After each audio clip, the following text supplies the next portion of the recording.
not very common.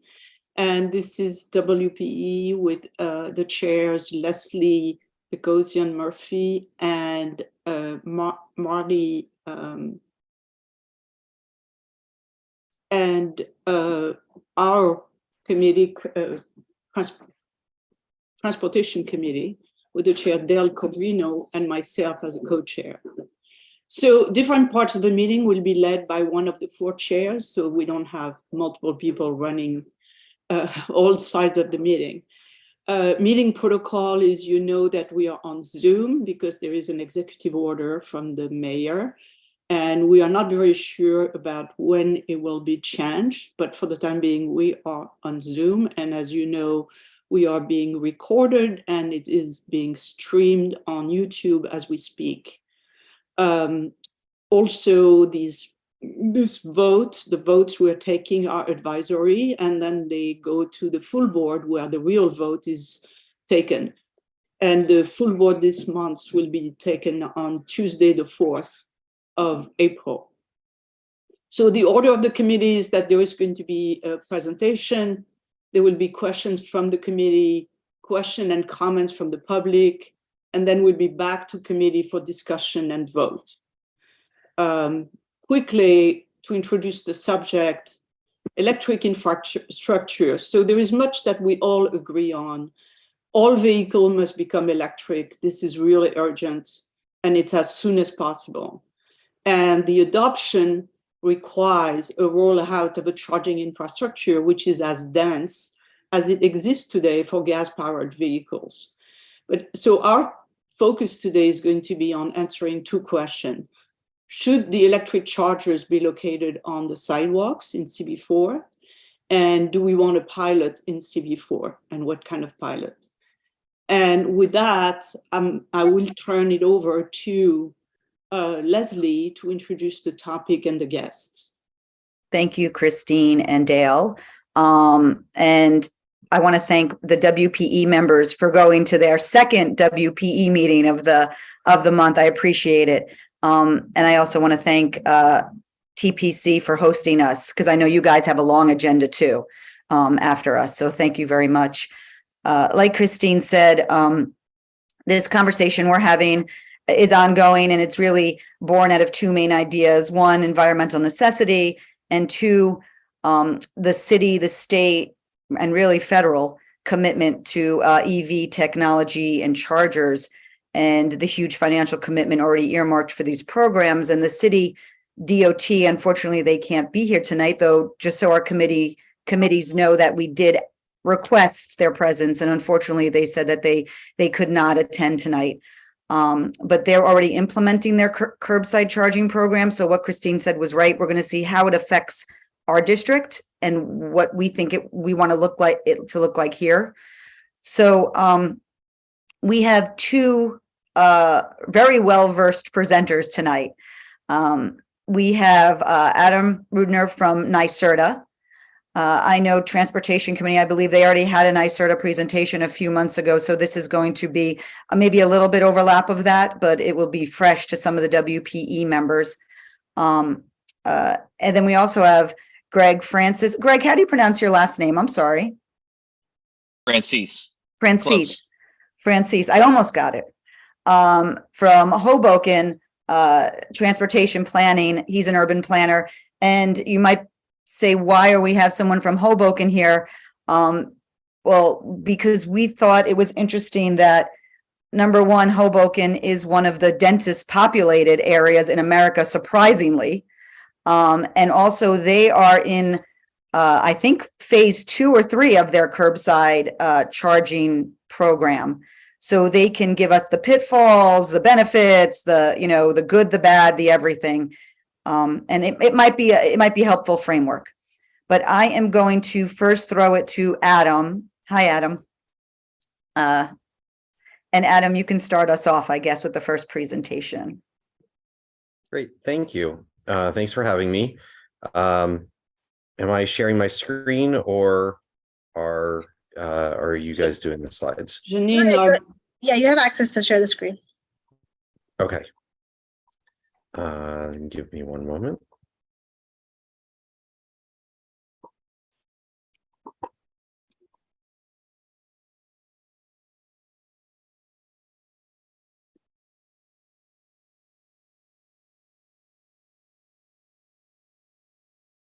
Yep. Okay, great.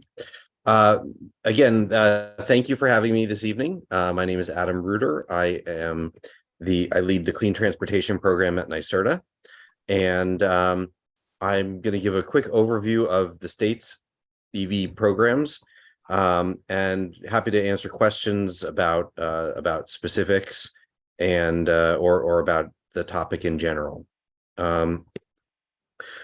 So just as a high-level overview, we've made a lot of progress on EVs. There are a lot more on the road today than there were a year ago, let alone 5 years ago. We are up to over 135,000 on the road as of February 1st. That's about 50% more than just a year ago. And the rate of increase is growing. But we have a long way to go, and we expect a lot more growth going forward as well. So you can see on the right here that based on the analysis done by NYSERDA and others on what we need to do to meet the state's greenhouse gas emission goals, we're currently at about 5 or 6% market share, 6% market share in 2022 for electric vehicles. We need to get over 90% by 2030. So this is for the market share of new sales. That doesn't mean all 90% of all vehicles on the road, but that does equate to probably about 30% of the vehicles on the road by 2030. So a huge increase from where we are now. I should mention that this is a mix of all electric vehicles or battery electric vehicles and plug-in hybrid vehicles that will run on electricity from the electric grid for a certain number of miles, usually between 20 and 40 or so. And then if they go further than that, can run on gasoline as well. But we do expect the majority, a large majority going forward to be all electric. There are a lot of charging stations in the state. We have increased the number dramatically over the last few years on this front as well. There are over 10,000, over 11,000 in the state. About 4,000 of those are in the New York City metro area. And a lot of them are Tesla only. A number of them, and I'd say a growing number of them, are usable by any electric car. And you may have heard in the news recently that Tesla is starting to open up some of their chargers to other types of vehicles as well. But you can see that there's a large concentration in Manhattan. I tried to zoom in on your district. There probably aren't as many in your area as there are in other parts of Manhattan, but there are some. They're mostly in private parking garages, but I know that the number of them and the number of locations is expanding. This is just one piece of what we see as the need for achieving the state's greenhouse gas emission reduction goals in the transportation sector. Transportation makes up essentially a co-equal share of the tied for the largest piece of the pie in terms of emissions with the building sector. So we have a lot of work to do, and a lot of it's going to be difficult. By 2030, as I said, close to 100% of light duty vehicle sales and 40% of medium and heavy duty vehicle sales are going to need to be zero emission. This is going to be accompanied by needs to be accompanied by large investments in public transportation, micro mobility, bike and ped infrastructure, and we do see hydrogen fuel cells starting to emerge in the market around this time, but there's a lot that has to happen just in the next 8 years. By 2050, we see this shift to zero emission vehicles mostly being completed for on-road vehicles. Other types of transportation, like marine operations and at port facilities, we see converting to electric as well. Some subsectors are going to be tougher to electrify, like aviation and freight rail. And we see those relying on some other types of fuels. But we see this as a really critical piece for public-private collaboration and industry collaboration. So what are we doing now to advance the EV market? First, on the vehicle side, we do have rebates for the purchase of electric vehicles, up to $2,000 per vehicle. We have given out over 90,000 rebates so far, about 60% of them for all electric vehicles. A large portion of them are downstate, and so I think you'll notice that the electric vehicles in general are disproportionately found downstate compared to upstate across when you look at it more broadly. And so this doesn't include New Jersey, and I'm sure you get a fair bit of traffic in from New Jersey in your part of New York City. We also offer incentives for electric trucks and buses, which are a really critical piece of the puzzle as well. We have a $66 million program that not only helps to fund the purchase of these new electric trucks and buses, but also gets old diesel trucks and buses off of the road. Scrapping an old vehicle is a requirement for this money. And this is also an upfront rebate. So like the Drive Clean rebate, the rebate amount comes off the purchase price of the car or the truck. On the charging side, we have programs for a wide range of charging infrastructure. NYSERDA has offered a program called Charge Ready New York in the past that is for level 2 charging stations. So these are seen in the picture, the lower picture here is a level 2 charging station.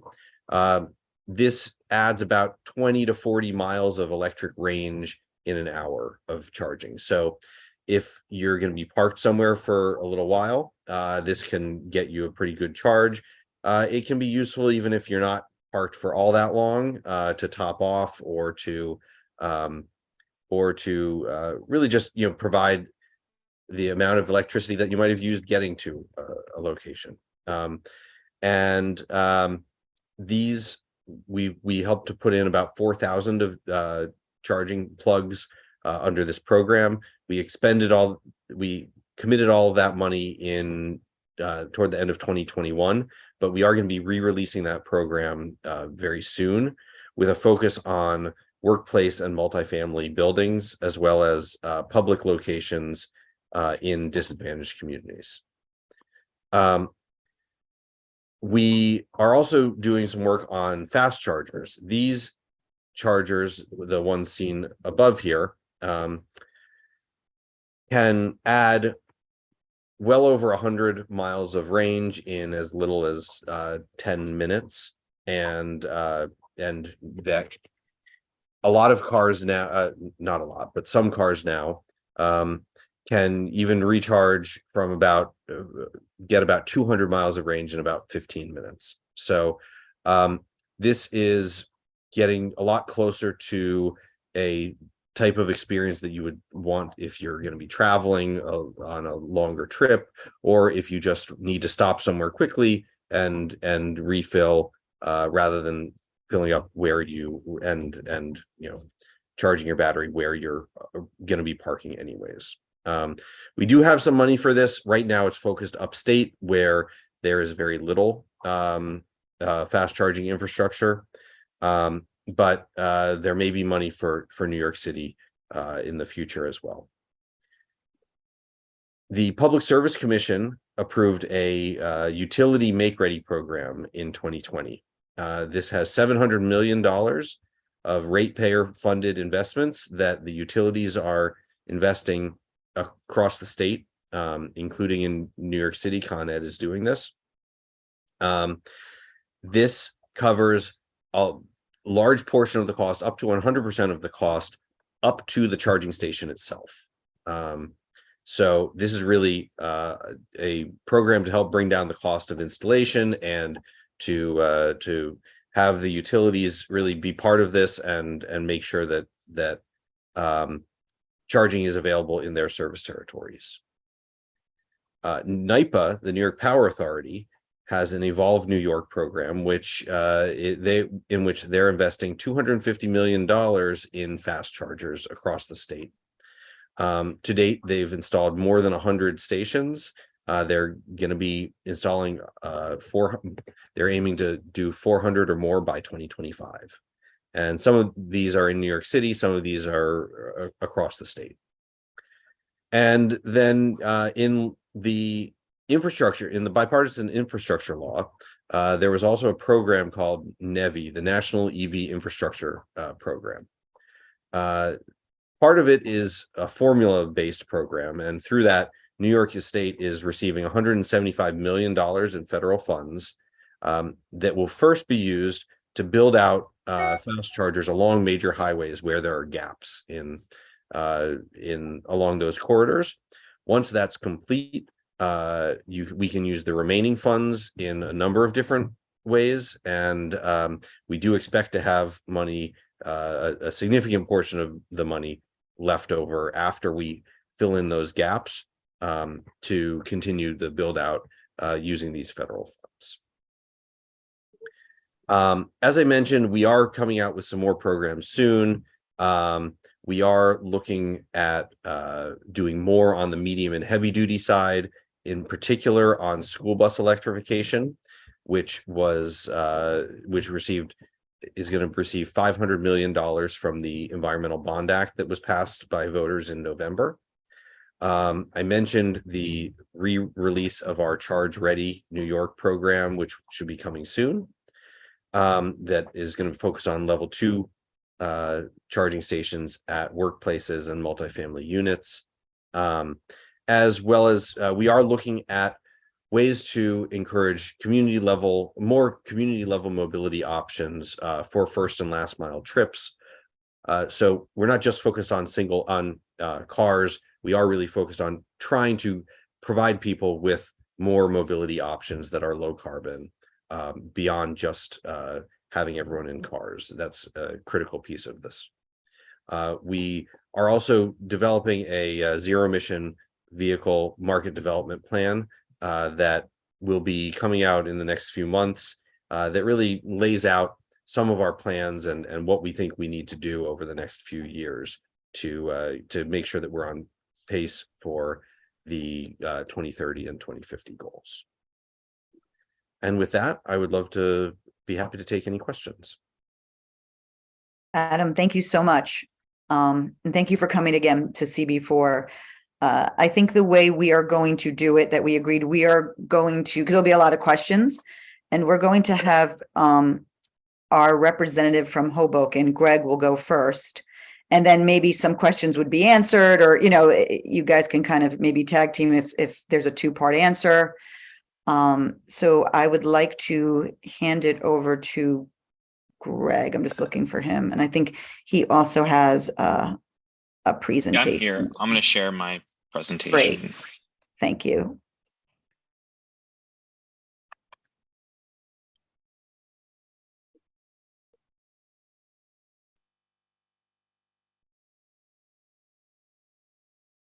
All right. As Leslie mentioned at the beginning, I'm a transportation planner for the city of Hoboken. We're just 1.2 square miles with about 60,000 people. And we have 24 charging station ports in our 1.2 square miles. So I've been working on the implementation of our public EV charging program since 2021. And hopefully my presentation is going to be helpful for your community board. So Hoboken in 2019 identified greenhouse gas emissions from from vehicles in mobile sources related to transportation as our second largest emitter of greenhouse gas emissions. And we also in 2019 adopted a climate action plan that suggested the implementation of EV charging stations as a way to reduce that share of greenhouse gas emissions. And the number of EVs in Hoboken is relatively small now, but it's expected to triple over the next couple of years. And the numbers we have access to now are even out of date. So we're planning for future expansion and trying to meet current demand.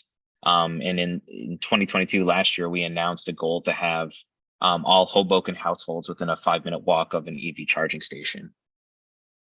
And of course, Hoboken has residential neighborhoods and business districts, and depending on the use case, there's a different type of charging station that would make most sense there.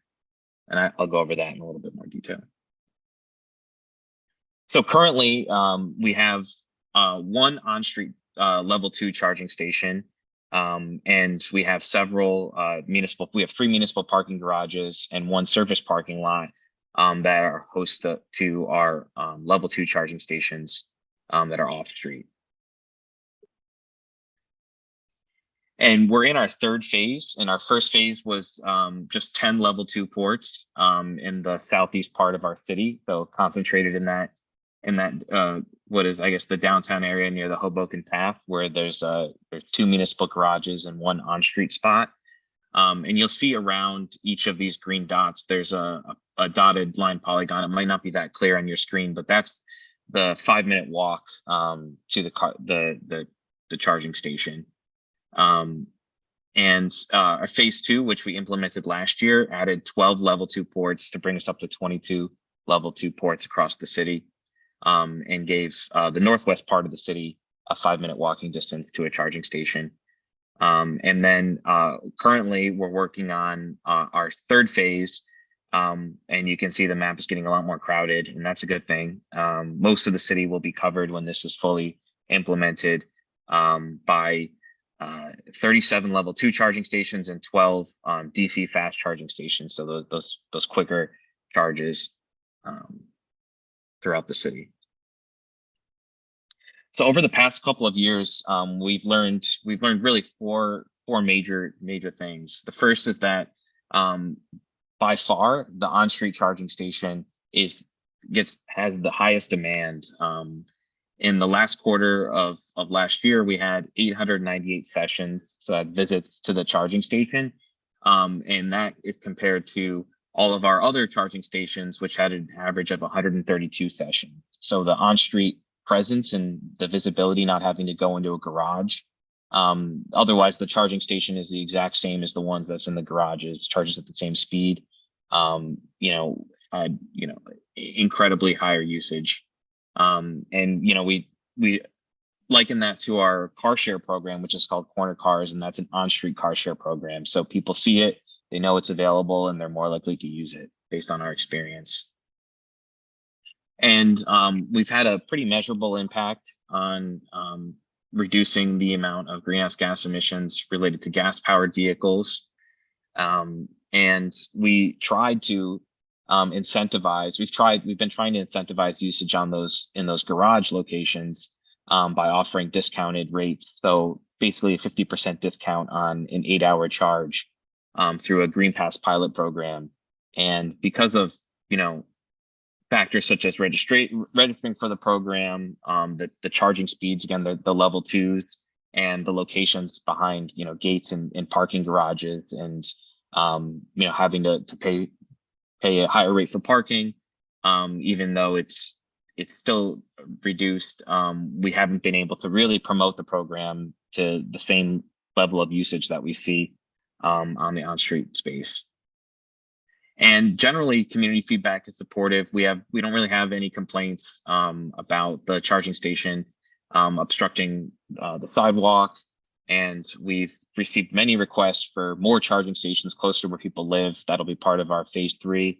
And we don't have any fast charging stations yet, but that'll be included in our phase 3 implementation. We received most of the feedback, the negative feedback we've received is that the charging stations don't charge fast enough. So our phase 3 program will be mostly led by a private company. We released an RFP last year to get us to that 5-minute walk goal. And we awarded the contract to Volta. And Volta's, a big part of Volta's model is charging stations that are housed in these kiosks, and they include things like they have these screens that they have advertising, community messages, and also can display transit information. So they provide an added community benefit in addition to charging, and they take up a relatively small amount of sidewalk space. And so Volta will be installing 25 charging stations across the city, and at least 8 of those will be fast charging, our first on-street fast charging stations, which we expect, based on our existing on-street charging station, to be very popular. And really, the city has full control over the siting of these charging stations, and that really helps us because we can make sure that the charging stations are installed in the furnishing zone, so they're out of the way of pedestrian activity. It's generally a 3-foot stretch from the curb in, where you put benches, trees, and in our case, we put charging stations and related electrical equipment. And then also, we've been citing the locations based on limiting any impact that these stations might have on future projects, transportation projects, such as protected bike lanes, and putting them close to bus stops so that the transit information is helpful to bus riders. And also just looking, to make sure that the city is covered with that 5-minute goal that we had. And then we reinvest the money that we make from this charging program into our other programs that help support sustainable transportation and reduce the use of single occupancy vehicles. That's my very brief presentation about our experience in Hoboken. So yeah, happy to answer any questions when the time comes. Thank you so much, Greg. That's helpful. And I have a feeling you'll get a lot of questions from the committee. Because I know we were talking, I'm going to reiterate what Christine said, just so the committee then we're going to go to members of the public. I think, Christine, what we're going to do is we'll take members from questions from WPE members, and then questions from transportation committee members. But I mean, we're going to be flexible with that, obviously. Like, if someone has a follow-up question to another committee's member's question, that's fine too. We are going to limit the public comment at 1 minute, and I think Dale is going to be the timekeeper, if I'm not mistaken. But I think, and Christine, correct me if I'm wrong, or Dale, correct me if I'm wrong. I believe we really want to try hard on, listen, we understand that this topic is tied into a lot of other topics. Free parking, no cars, all this stuff. We're trying to limit our discussion about electric vehicle charging, public charging, and charging stations and placement, specifically curbside. Listen, we'll give some latitude to our committee members, but we just want everyone to know that's what our goal is. That's what our aim is anyway. We understand there's overlap, but we just wanted to make note of that. So I will start, and it's all the WPE members. Thank you. Sally. Thank you, Leslie. Thank you, guys, for a very informative presentation, at least for me. I have 2, I think, connected questions. I'm just curious about what the approximate cost of each charging station is, and what's the long-haul maintenance on these, and who is responsible for maintenance? How are they checked? Who takes care of them? Who fixes them? And what is the life of a charging station? 5 years, 10 years, 20 years? Again, and who's responsible for all of that? Thank you. Thanks for the question. I'm happy to start, and Greg, you may have some input as well. So I would say a typical level 2 charging station, the station itself costs somewhere in the kind of $3,000 to $4,000 per plug. There are some stations that have 1 plug on them, some stations that have 2 plugs and can charge 2 cars at once. That said, the installation costs can easily be higher than the station costs themselves. That obviously depends on the situation in which it's being installed. On-street installations tend to be more expensive. In a parking lot, especially if you are working on the parking lot already, or if it's in a garage and you can put the wiring, above, on the along the roof or so, along the ceiling, so you don't have to dig up pavement. You can do it in a more inexpensive manner. It depends. A lot of it depends on how far away you are from the electrical source as well. So, fast chargers, the hardware can cost, $75,000 to $100,000, depending on how fast a charge it provides. And installation costs can be high as well. They typically require more space, and would be tough. It would be tough to do those on street. Those, I think, really would require some additional space that you'd only find in a lot or a garage. And as far as the lifespan of stations, most of the level 2 stations that we installed,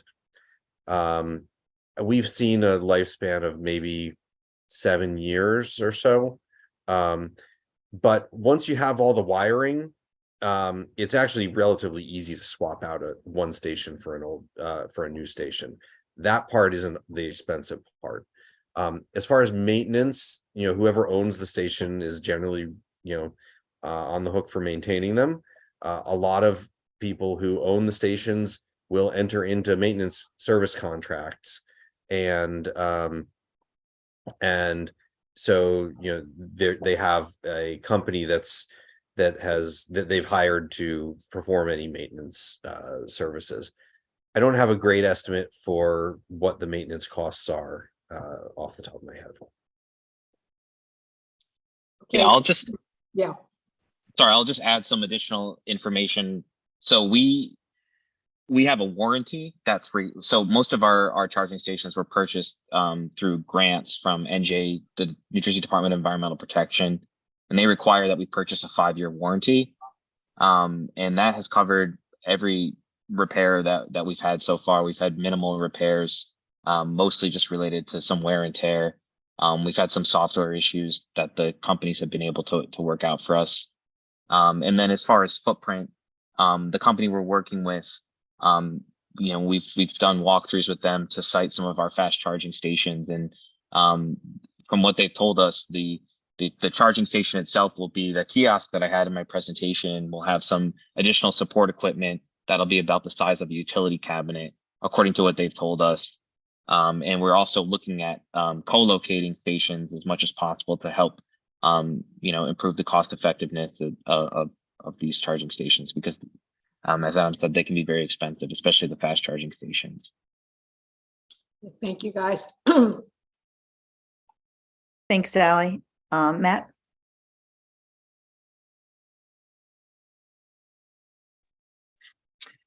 Hi, Adam. Hi, Greg. Thanks for the presentation. I've got a bunch of questions, but I'm gonna hold because I know my committee members will probably have similar questions. But I think, Adam, you may have confirmed this when you were answering the last one, but I just wanted to make sure I heard you correctly.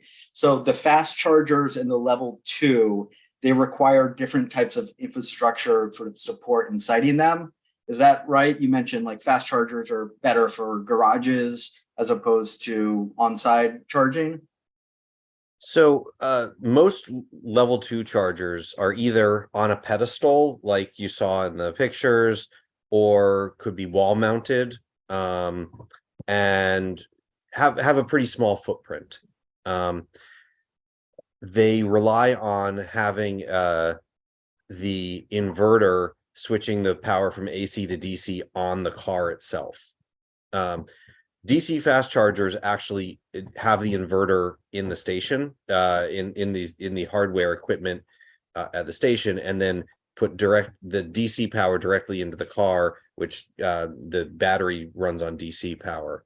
So it not only has higher power levels and so needs more space for the power electronics and equipment, but also actually has the inverter in the station. So as Greg was saying, there's usually a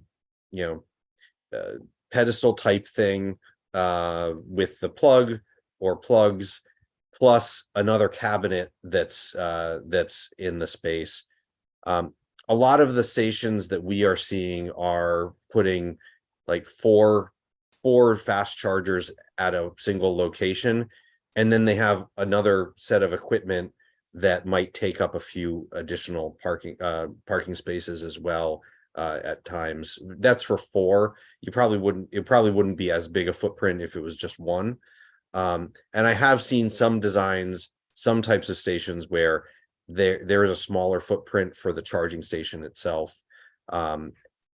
It really depends on the architecture of the site, the layout of the site. I'm sure that there are some ways that you could find a place a little out of the way to put the power cabinet, and maybe run some of the wiring underneath the sidewalk or something. It's certainly possible to put them in on the street, but there's a lot more equipment and it's higher powered and Got it. Thanks, Adam. And then Greg, you mentioned the on-street is similar to a car sharing program. I was just hoping you could talk a little bit more about that. And then also garages, there's some registration requirement that was mentioned. And I was hoping you could just explain a little bit more about what those are. Yeah, we have an on-street car sharing program similar to parts of New York called Corner Cars, and it's just Zipcar designated spaces at the corners in high traffic locations marked by signage and pavement markings. And we think that traditionally car share has been in garages, and it's harder for people to find it, or people walking by might not know that there's a Zipcar location close to them and maybe less likely to sign up and participate in car share. And we're using the same, based on our experience with this on-street charging location.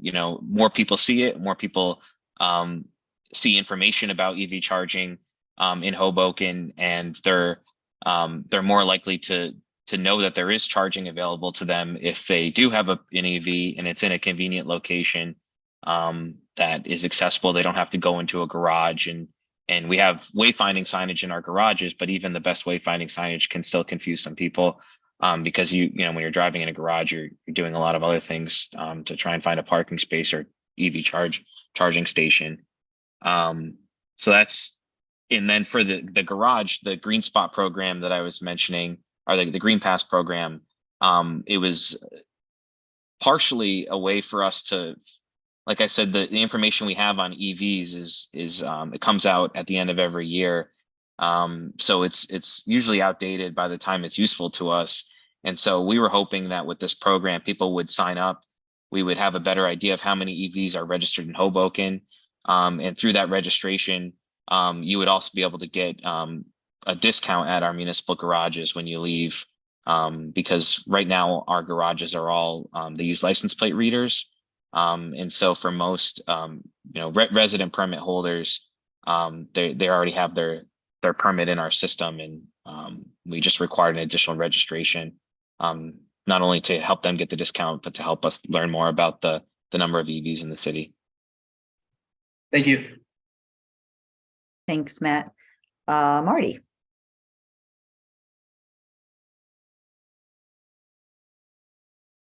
Marty, I think you're on mute.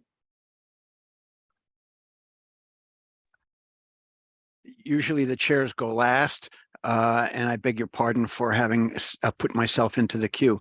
I have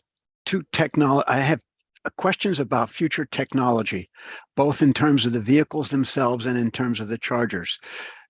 This is the beginning of a process of installing a whole new infrastructure, which is going to take a whole number of years.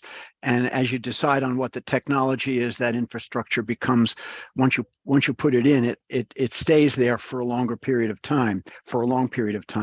So the question I have about vehicles is that they depend on lithium-ion batteries. As you know, for the bikes anyway, the lithium-ion batteries have been problematic. For Tesla, occasionally they have been problematic.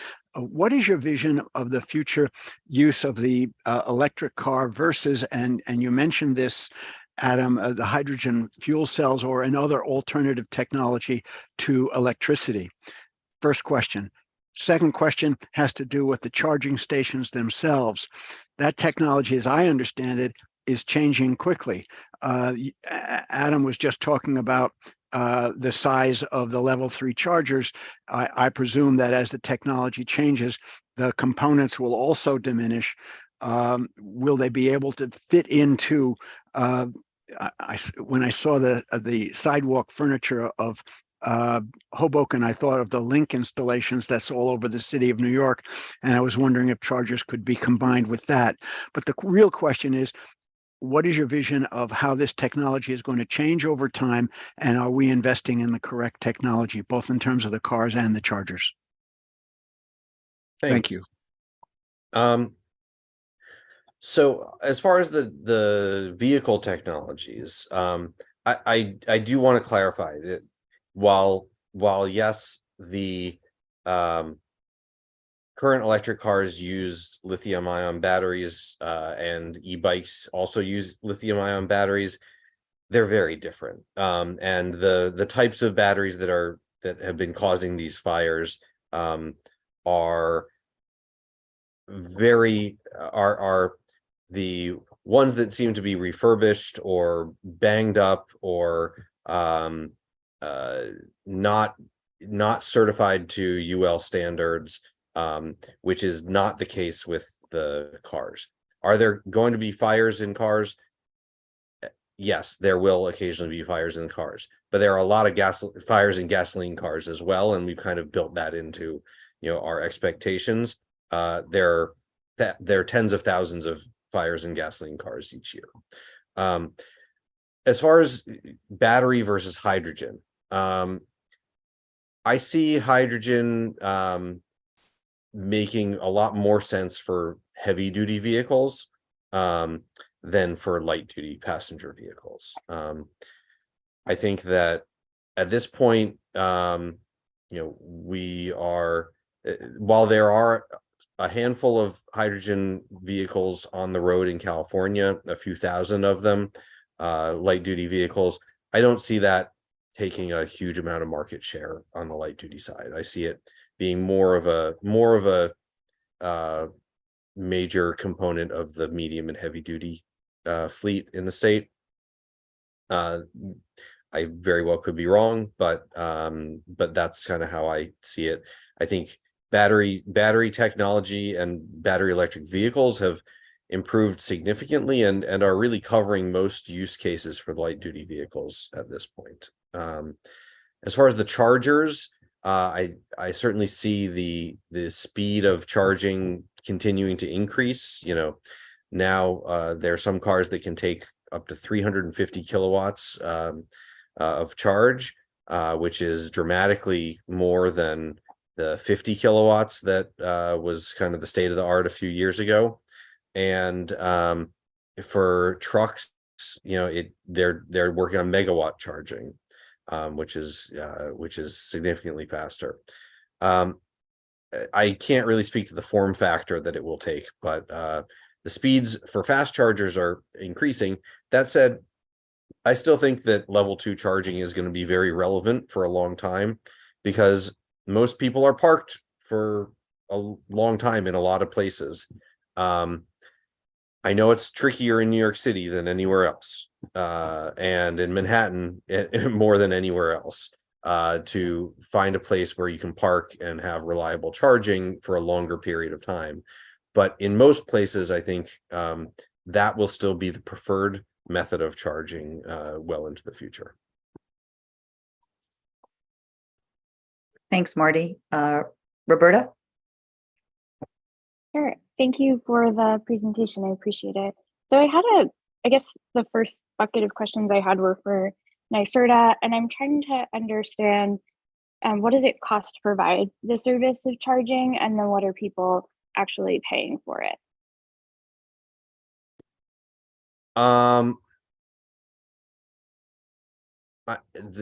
As far as what do you mean by the paying, what does it cost to provide the service? So So what is the electricity cost, I guess? I'm trying to understand. okay, Like, got is it. the state providing a subsidy to electric vehicle owners to charge their cars? That I was curious about.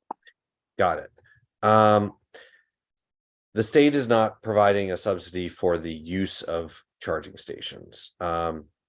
There are, so the utilities are all introducing residential programs for home charging that provides a discount if you charge overnight when usage is lowest. There is a new program to work on really making sure that that electric vehicle charging is being considered appropriately as far as demand charges go, because demand charges were designed for a very different use case than EV charging, and utilities are going to be coming out with some new rates in that regard.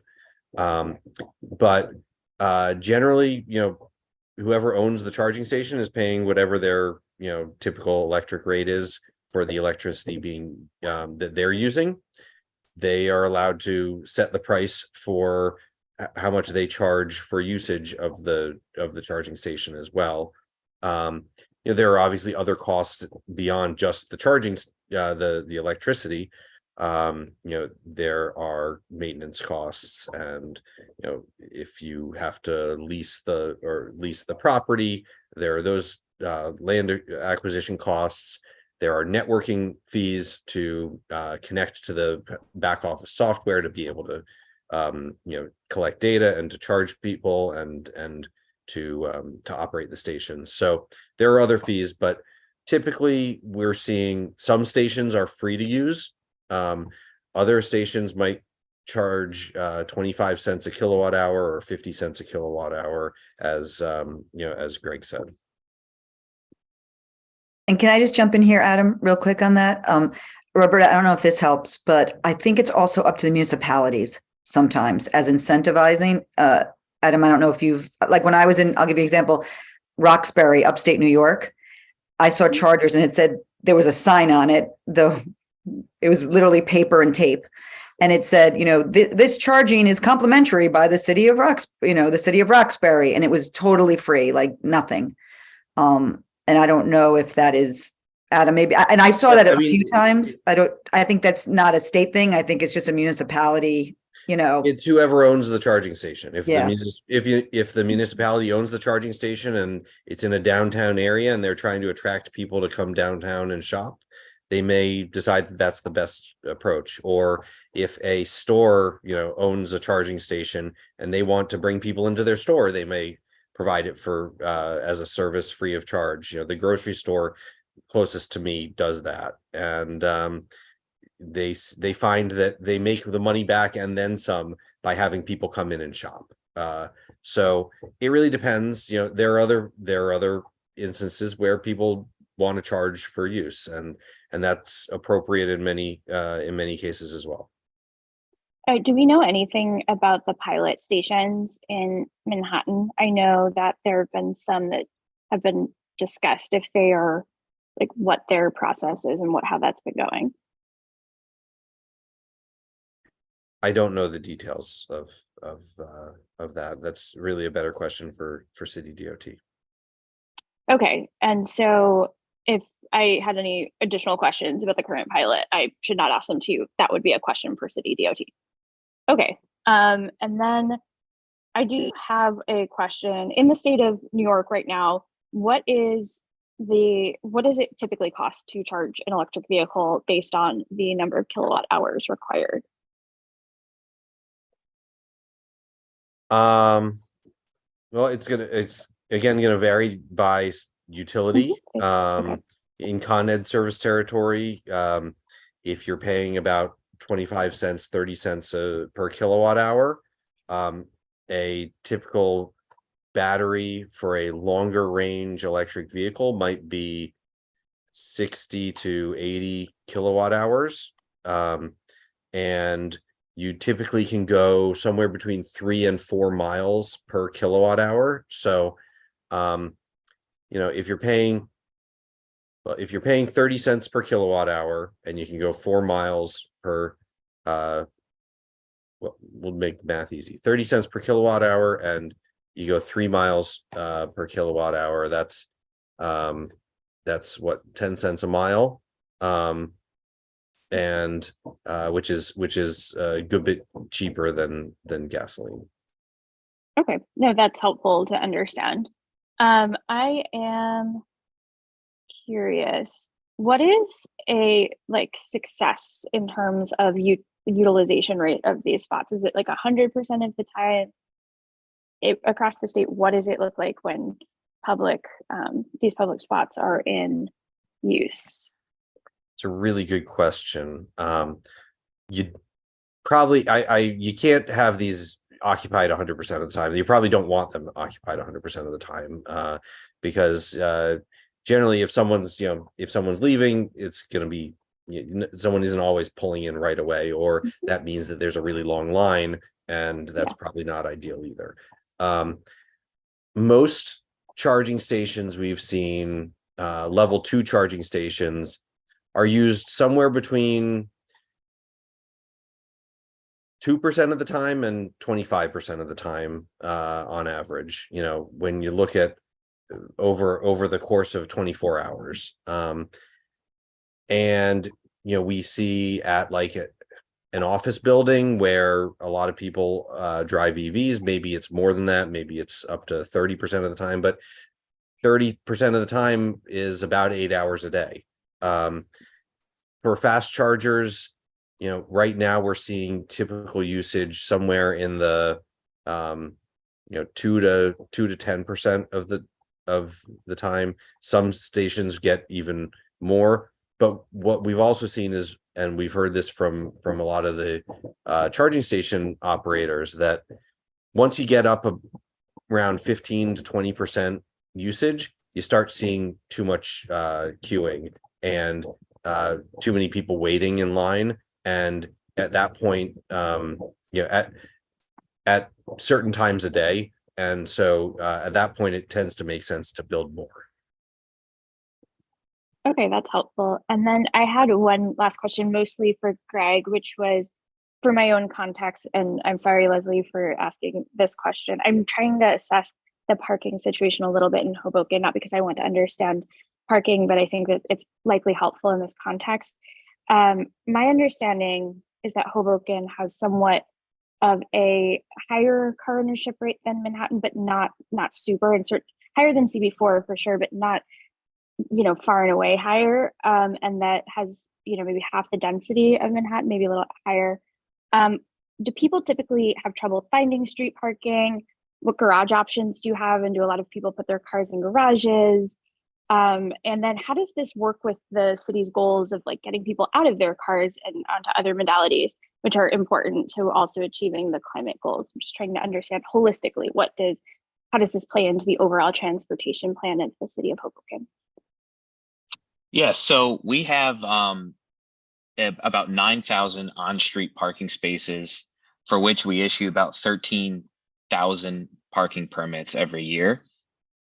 So we have overextended our parking permit system, where parking is difficult. A lot of people that have off-street parking arrangements, whether it's through one of our municipal garages or in their own building, also get permits. So that's kind of why that imbalance is there. So parking is always difficult to find in Hoboken.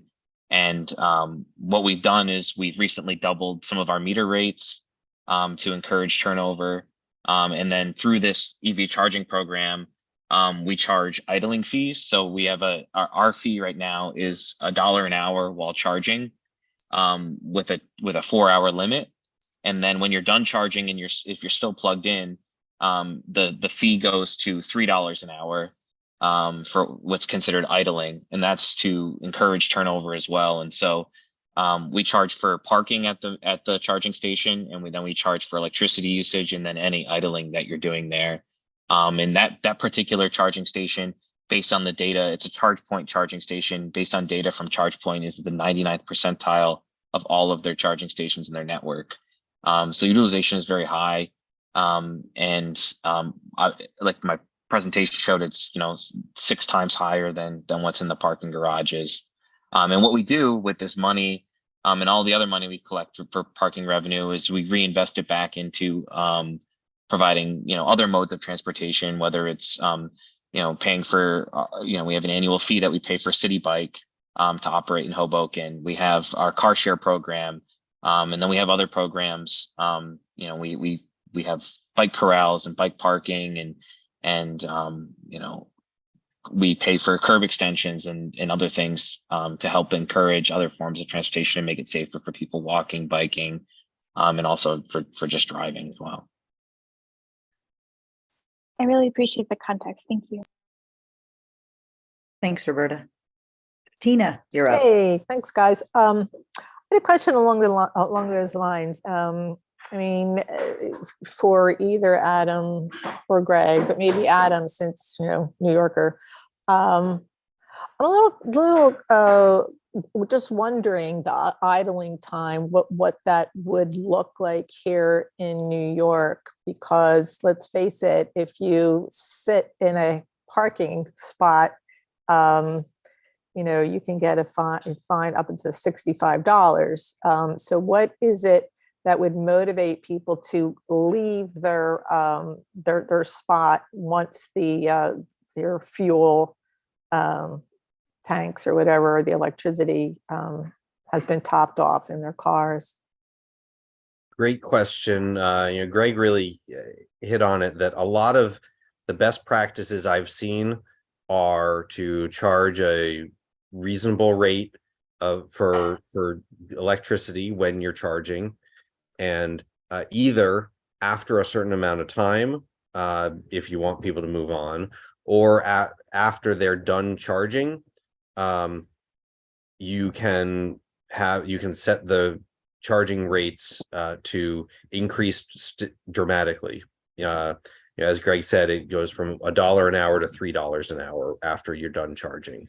Yeah, I would just say that is another thing, that people will sit in New York City and allow those $1 or $3 an hour charges to go up, and the pay charges for them. can be, the charges can obviously be, the exact numbers can be set based on the context of, Okay. of Yeah, that's you what can I'm set it to worried whatever about. you want, but Yeah. if you charge it to $5 a minute after, I mean, you can set it to whatever you want, but once you hit the either a certain time limit, or once you've achieved a full charge, generally the rates should go up significantly to make sure that people are moving there. What is significantly? That really depends on the context, What do you mean context? I don't understand. It depends on what the parking rates are. In Albany, it's going to be very different than in Manhattan. And, if you told someone that they were in Albany that you were charging them $3 an hour for on-street parking, they would look at you like, oh my God, I got to move my car. Sure. In Manhattan, they're not going to blink an eye, as you said. Yeah. The decisions on the rates, on the exact rates, really need to be made in context of the other parking rates and other electric rates and everything in the location. I don't have a firm answer of what that should look like in Manhattan. Right. I mean, that is a concern because let's face it, people need parking spaces, and to overstay your welcome for not enough of a penalty, I think is an issue, especially because there is a class divide. People that have electric vehicles usually are wealthier than people who have the old combustion engine. And my concern is to make sure that they have no advantage over, people that just don't have as much money. So that's one thing. So I'm going to just, raise the flag there, the class flag, and also lining up. How does that work? How, we line up sometimes for gasoline, and here we have street access to the source. How do we work the lining up and queuing of cars that want to get fueled?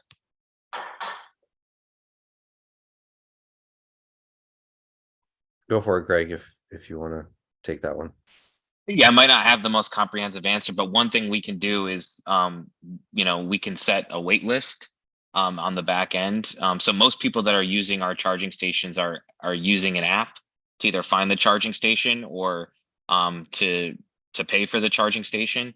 It seems like there's an ability to create what's called a wait list. So you can essentially reserve it for a certain number of minutes or however long you want to make it, so that you might pull up and someone might be parked there and you can add to the waiting list, and you might go and park somewhere else. For instance, in Hoboken, it's a little bit easier. You can just park in a garage and then go back to the spot when you need it. It's not a perfect solution, and we actually don't have it in Hoboken. And so, like I said, that might not be the most comprehensive answer, but that is something that is available on the back end of the charging stations that we use. That's something I'm really concerned about. Is, can you imagine people lining up on the street waiting to get their charge? It'll be like disastrous. So I'm really concerned about that. The last thing is, I'll just add that on the apps, you can tell when a charging station is occupied or not, whether a charging station is occupied or not, before you get there. So you presumably should be able to, identify that. If it's occupied, maybe move on to a different one, or look for a different one, come back. As Greg said, you could put your name on the wait list and come back later. I think it's worth asking City DOT as well how that's handled on their stations, and because there are a number of different apps that may handle it differently, and again, it's different in a parking garage versus on street. All of those are going to be different contexts. That it may be a bigger deal in one. Obviously, on street, it's going to be a bigger deal than in a garage. right. Okay. And the last thing is, since this is the Environment Committee, is there a program to dispose of these batteries that either, the cells go off or that the car is being retired? What is the program for taking care of these batteries? Does the manufacturer have any, responsibility in that regard? The good thing is the batteries are still very valuable at the end of the life of the car. Even if a battery only can hold 70% of the charge that it could when the car was first sold, it still has a potential useful life as a stationary storage battery that could back up the electric grid. There's a lot of demand for those, and there's going to be a growing demand for them. There's also a growing industry that's springing up around battery recycling and reusing the lithium and other rare minerals in the batteries to build more batteries. Great. I'm glad there's a program. I'm just really concerned about that as well. Is that it, Tina? You have another follow? Oh, okay. Thank you. I'm good. Thanks, guys. Thank you. Lowell. Thanks, guys. Thanks for the presentations. Roberta kind of hit on a lot of the things I was thinking, but I want to ask some follow-ups. And as an aside, before I get to that, Marty, I saw the link kiosks the minute I saw these charging stations in the pictures. So you're not alone in thinking that. Adam, for you first, you gave Roberta some estimates of how often the existing charging stations are in use. But the first table you showed us shows exponential growth in the number of electric vehicles that you're anticipating.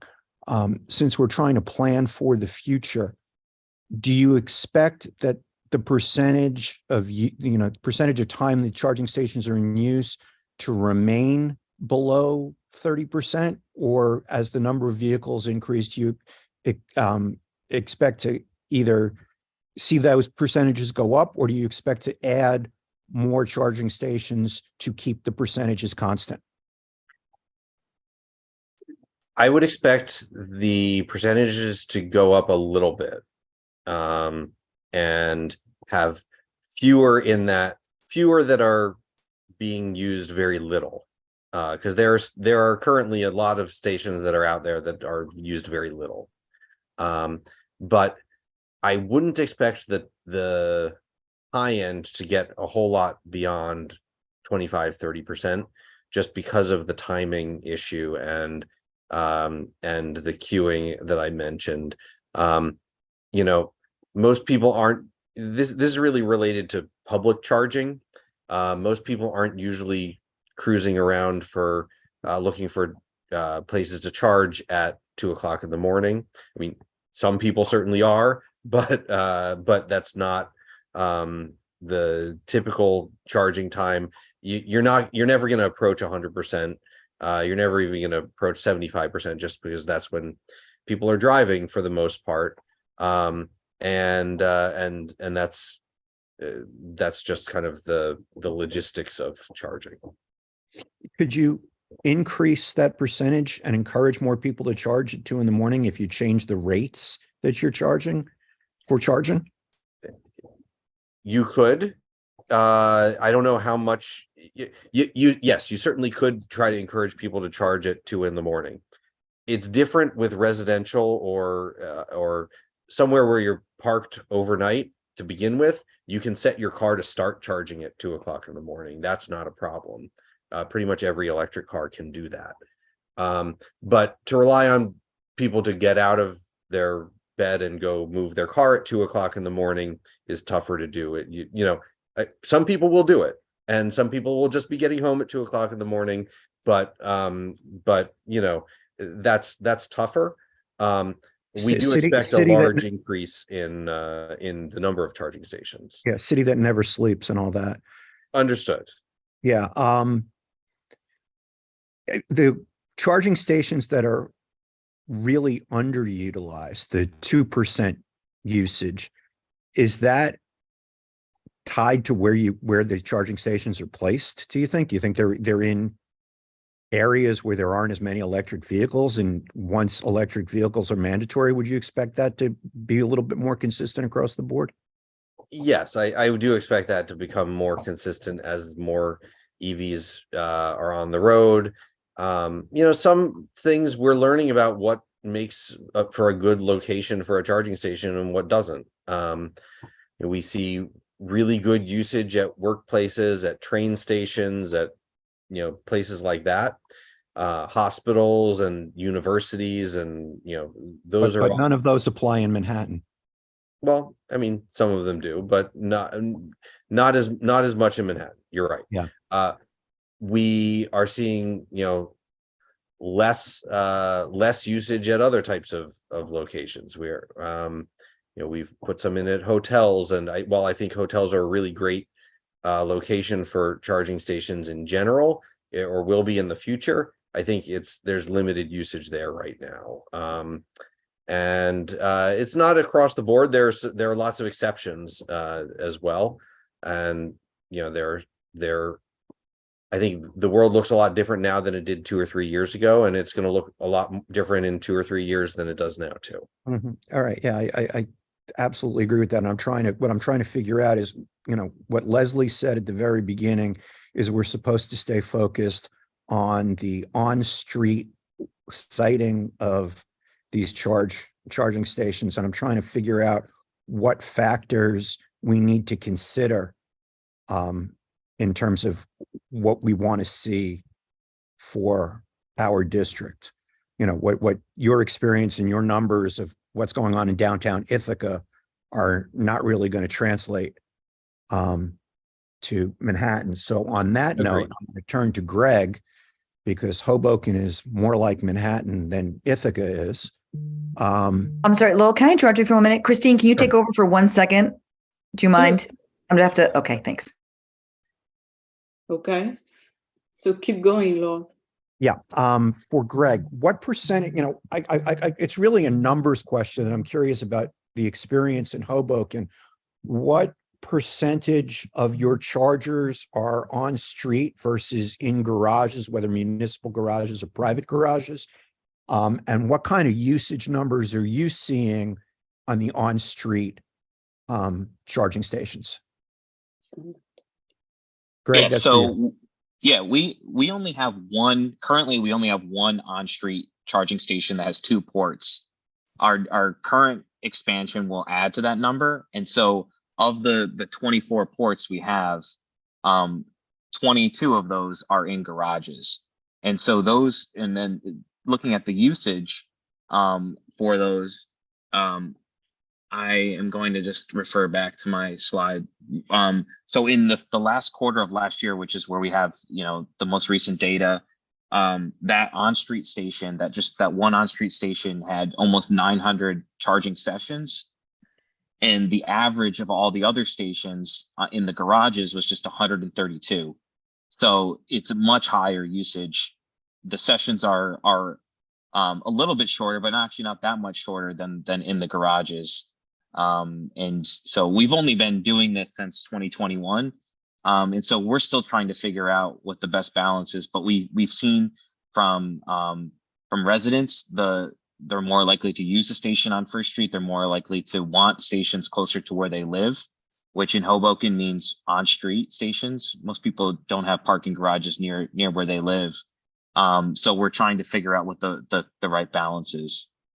Yeah, I really want to draw on your experience and try and extrapolate that. There are parts of Hoboken that kind of look like the West Village to a certain extent, which is in our district, but the same kind of idea applies. But so I don't know if either of you know this one. I mean, Adam would have a better shot, but do you guys have any idea what percentage of New Yorkers park in garages versus on street? I Or do we don't. need DOT for that? DOT would have much better data on that. Yeah, because Greg, I'm going to ask you the same question about Hoboken. What percentage of people are parking, residents parking, I forget about corporate parks or office space or whatever, just for residents, what percentage park in garages versus on the street? A majority park on the street.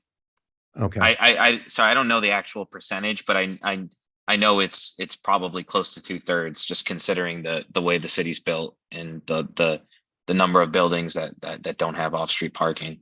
Mm-hmm. Yeah. All right. I'm just trying to extrapolate this to answer Leslie's original question about what do we want to see on street here. I need to give this some more thought. Thank you guys for the information. I really appreciate it. Thank you, Lowell. Christopher? Thank you, co-chair. Thank you so much for coming today, and also to all the committee members from Transportation and WPE to put this together. So I think I've either driven in or drove probably 12 EVs over the last 3 years. And I have the distinct privilege of having worked on a number of ad campaigns for the big two here in the country. So I'm familiar with the app programs that Greg and Adam referenced. I'm also familiar with the types of charging as well as the strategy to penetrate the market of gas-powered cars. So first, to the point, level 2 chargers are going to be the long-term charger, whether it's a Tesla charger or the more universal GM, Ford, Nissan chargers that we're seeing today, or even Mercedes chargers. The reason why is because car companies have identified white women in the suburbs as their primary target to penetrate the market, not upper class urban residents. They're slower, they're quicker to adopt because of their access point to money, but they're also slower to change once they've adopted to a technology, which means that lithium-ion batteries, despite their flaws, are going to be the long-term use to propel EVs, and not the new recently tested solid state batteries that Toyota is using, which would provide a longer charge. The Mercedes E-Class, the Ford, the Chevy, the Nissan, and the Audi all have a potential mileage rate of around 305 to 290 miles on a single charge. But when you start to utilize the electric equipment in a car, excuse me, so when you start using the electric I just want to kind of get it back to the curbside. No, we'll go back to Okay. curbside because this is in direct correlation too. Okay. It's so the level 2s necessitate a longer term to charge. We like to talk about like what the cap and potential reach is of a charge, but as we start to utilize the luxuries of all these cars, the potential mileage actually drops down to about 160 to 170 miles. And like I said, the target audience are going to be people who live in the suburbs, people in Bedford, Beacon, Poughkeepsie, White Plains. And so they're going to necessitate charging somewhere in the Westchester area. My question is this, specifically to Greg. Hoboken is largely historically preserved. You're not going to see a lot of upzoning. You see a lot of upzoning in Hell's Kitchen and CB4, which means that there's going to be a lot more square footage in ground to charge, like covered.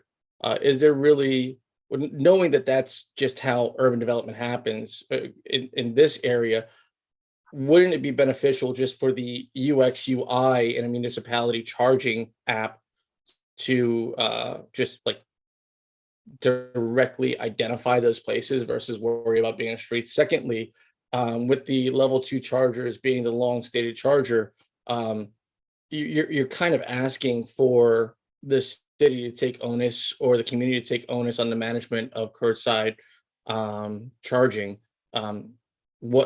What solutions do you have for the management of curbside charging, knowing that there's going to be long queues from your experience? And then secondly, wouldn't the preference be, in your opinion, in your experience, to be indoor? I in my experience as someone who's enjoyed driving these cars, the indoor charging experience is far superior. It provides, it allows an individual to walk away from a car without having to worry Chris, about. can you, I'm sorry, Chris, tampering. I just want to be Right, so, respectful two questions. of transportation's do you prefer time. indoor, or do you prefer curbside charging? And with curbside charging, how do you manage queues? How would you tell us here in Hell's Kitchen to manage queues?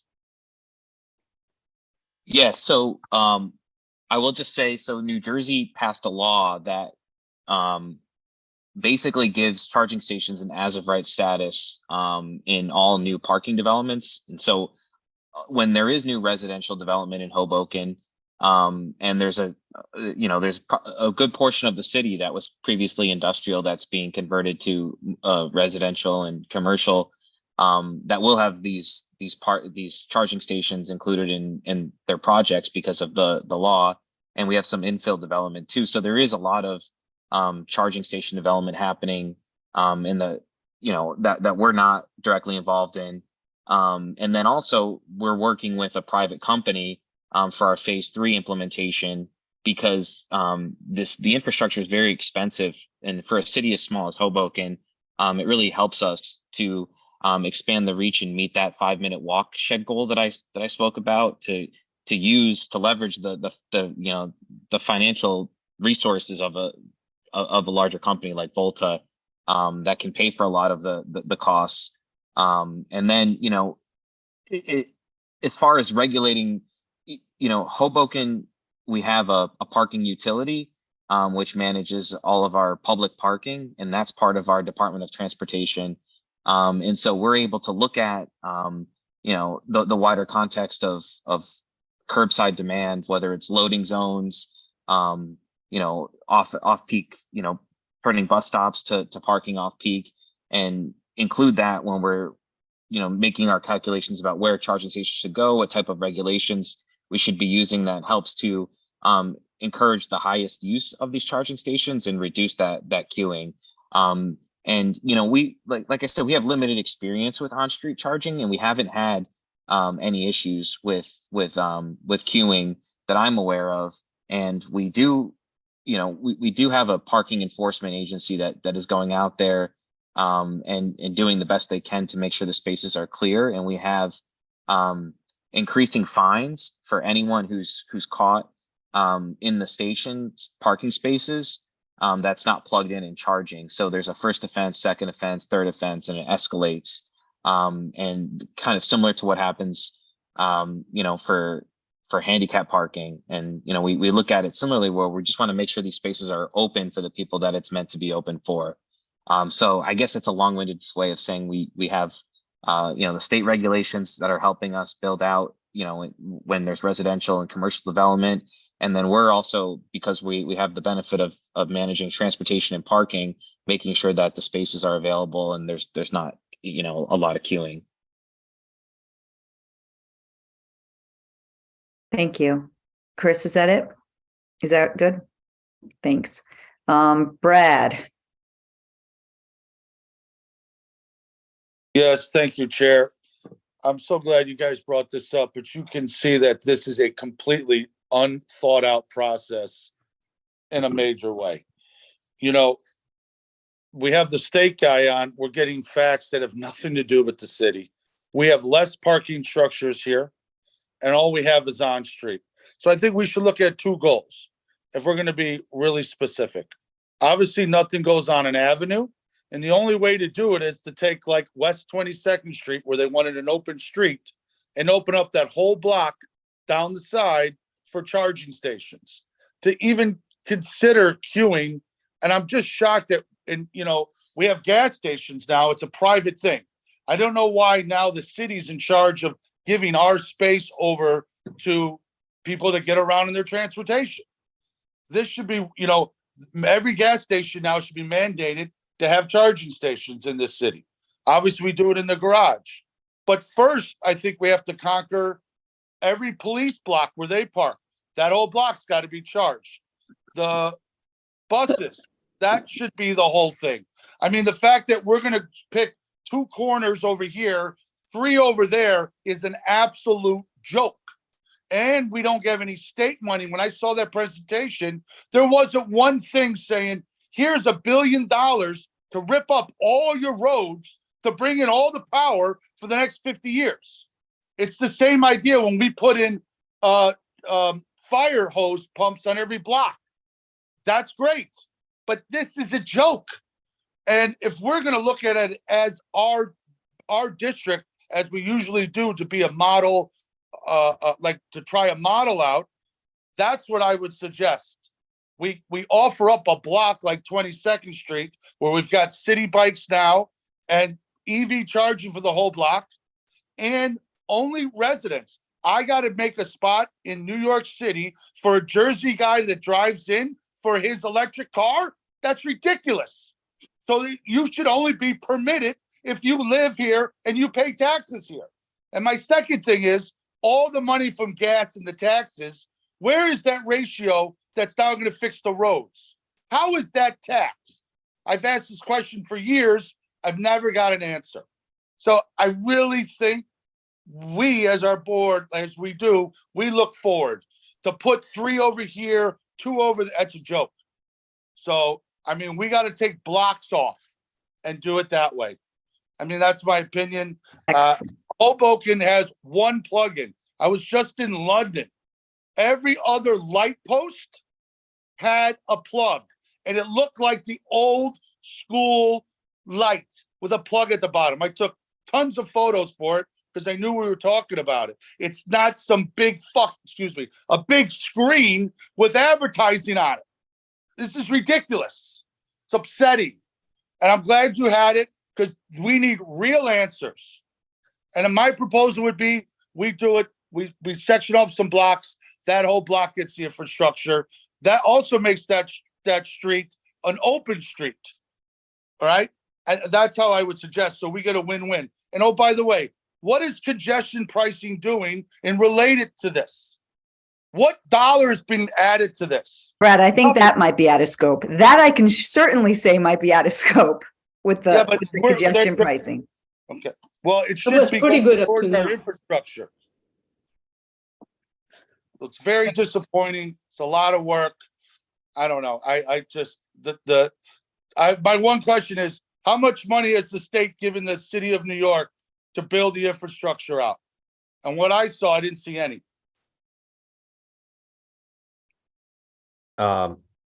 Through the Make Ready program that the Public Service Commission has approved, Con Ed has a few $100 million for this. That's, you know, the first step. No, we all acknowledge that there's going to be a lot more needed where that's coming from, but that's a first step.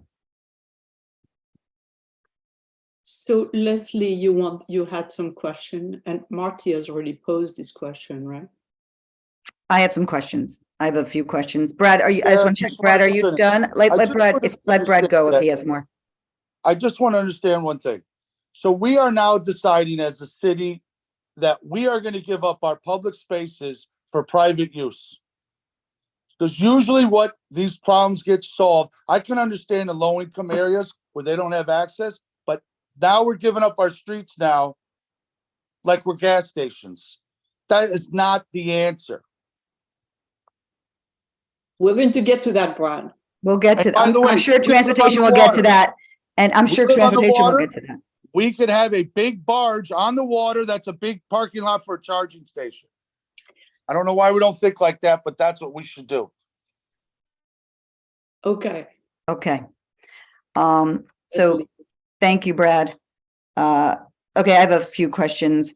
I'm going to be very specific to our topic. I'm going to try. And most of them are going to be for Greg. So Greg, you mentioned that you guys started with garage parking, or at least try to do chargers in garages, and it didn't work, or at least it didn't get the numbers of activity you wanted, and that changed dramatically when you did the on-street. Can you explain a little bit of what you found and why? Yeah, so our first phase included on-street and garage, and you know, I think what we've taken away from that is that the garages are, you know, you have to enter the garage, you have to, you know, drive to the parking space, and then you know, you pay for the charging, and then when you leave, you pay for the parking. You know, the garages are well marked, but they're not convenient to everyone. You know, people don't drive by them all the time. The charging station on the street is in a high profile location across from City Hall. There's a lot of turnover on the curb.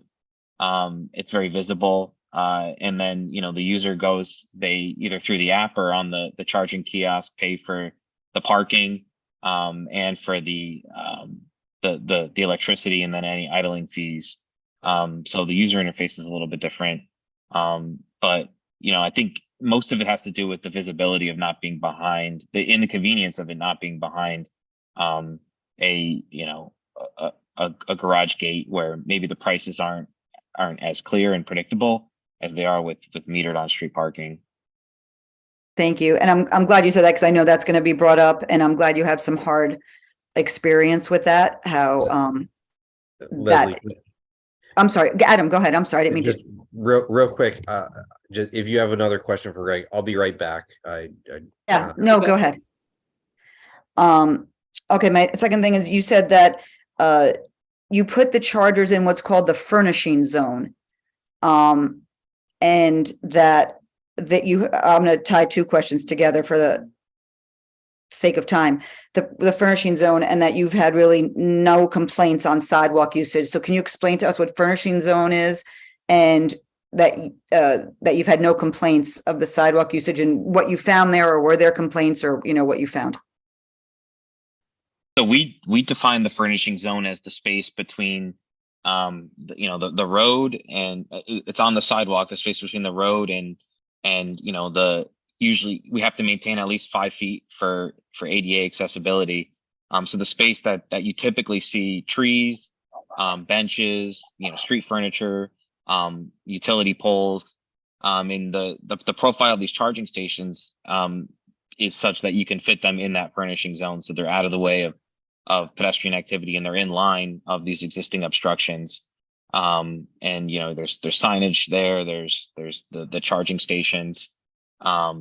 So we haven't received any complaints about any pedestrian flow being obstructed. And as we cite these additional stations, we're making sure that we're putting them in places where we're not going to be encroaching into that 5 feet throughway that we have to maintain for ADA accessibility.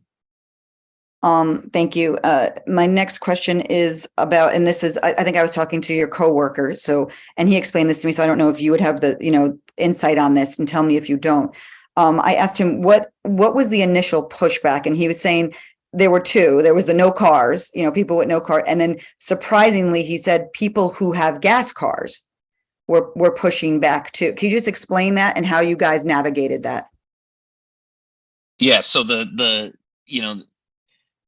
as I said before, parking in Hoboken is, and I'm sure in your neighborhood as well, is it's very, it's sacred. When you're removing parking, you better have a good reason for why you're removing it, and you better be able to demonstrate what it's going to be used for, and making sure that it's it's something that the community values. And so when we the pushback that we saw that was a little bit that was interesting to us was from people that were worried that we were taking the parking from cars and making it only for EV, and really what we can make it so that we've had discussions with council members who had those concerns, and we can make it so that the charging stations are available only to EV drivers during certain times of the day, and then overnight, for instance, or during certain times of the day, make them available to everyone else. That it's part of the the overall curbside management policy that the city wants to undertake. And like I said, being Department of Transportation and Parking, we have the ability to manage all of that under one department. So that's one way that we're planning to address it moving forward, and also just making sure that it's priced appropriately to encourage turnover as well, and making it available to everyone that needs it, to as many people that need it all the time. Thank you. I think it's actually attractive to some people on the Environment Committee that if you put a charger in, you're guaranteed to get rid of a gas car. But I can't speak for everybody. Also, you were mentioning you put them at locations on the curbside that you said doesn't impede other transportation or other off-street initiatives. Can you explain that, how you place them, and what was the thinking behind that?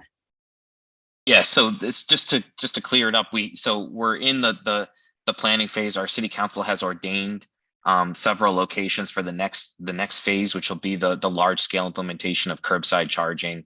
And we have, the city has Vision Zero goals to improve transportation, whether it's through protected bike lanes. We don't have very many protected bike lanes in Hoboken, and we know that we don't want to put a protected bike lane on a street where someone has to, bike down a street where there might be a charging cable or charging cord in the way. And so we're trying to be deliberative about where we put those charging stations, so that in the future, when we identify a street that might be a good street for a protected bike lane, we generally know what those streets are now, making sure that we either put them close to where there's an existing concrete curb extension so the bike lane can bend around it, near a bus stop, so that, for instance, the transit screen is useful to people taking the bus, or on a street that won't really ever have a protected bike lane for whatever reason, at least currently in the near future, that, is the lifespan of the charging station. Thank you. That's also very helpful, because I know that's some concerns here. So that you are navigating that is optimistic and encouraging. Also, I only have a few more. We talked about, or someone, I think Brad did, this has been successful in London, in Paris, and Copenhagen. Did you guys look at any of those models or no? We, like Brad, I know you're a lot smaller. I know you're not London, but Well, no, I mean, when we travel, we take every advantage we can to look at what other cities are doing. And we're part of NACTO, which is the National Association of City Transportation Officials, and New York City DOT is in that as well. And, we exchange ideas and look at what other cities are doing. And so we try to take a a global view at this and make sure that we're not just, looking at what's happening in our 1.2 square miles. Great. So yeah, thank you. we've looked at other cities as well. Great. I think that's it. I think it was, we'll talk about probably that later, but, Okay. Adam, maybe we can shoot for also charging stations within a 5-minute walk, like the Hoboken RFP. But I'm going to give it over to transportation and Christine. Chair, I'd just like to say one thing. I am Absolutely. curious on what is the tax? How are we getting money to repair the roads? Right now, the gas pays for a big part of that in tolls. How is that calculation done? I'm curious. I don't know, maybe congestion pricing. I don't know. I can take that one. Perfect. So the gas tax, and this is in part specific to New York, but also at the national level, has been declining in value over the last 30 years. It hasn't been raised and is not indexed to inflation, and gasoline cars in general have been getting a lot more efficient over the last 30 years. So the amount of road maintenance that the gas tax actually covers has been declining, both in New York and nationally. EVs are now about 1% of the cars on the road. They're not currently subject to the gasoline tax, obviously, and there isn't a substitute. Some states are imposing annual fees on EVs. Others are looking toward the future beyond a gas tax, looking at road use fees or something like that as a replacement. That's in the realm of New York State DOT and not something that NYSERDA has any jurisdiction over. But this is a bigger issue that is being studied and goes well beyond anything around electric vehicles. It's also related to just improved fuel efficiency. Okay, thank you so much. And now I'm going to turn to the transportation team, and please raise your hand if you have any question for these two excellent gentlemen. So David Solnick.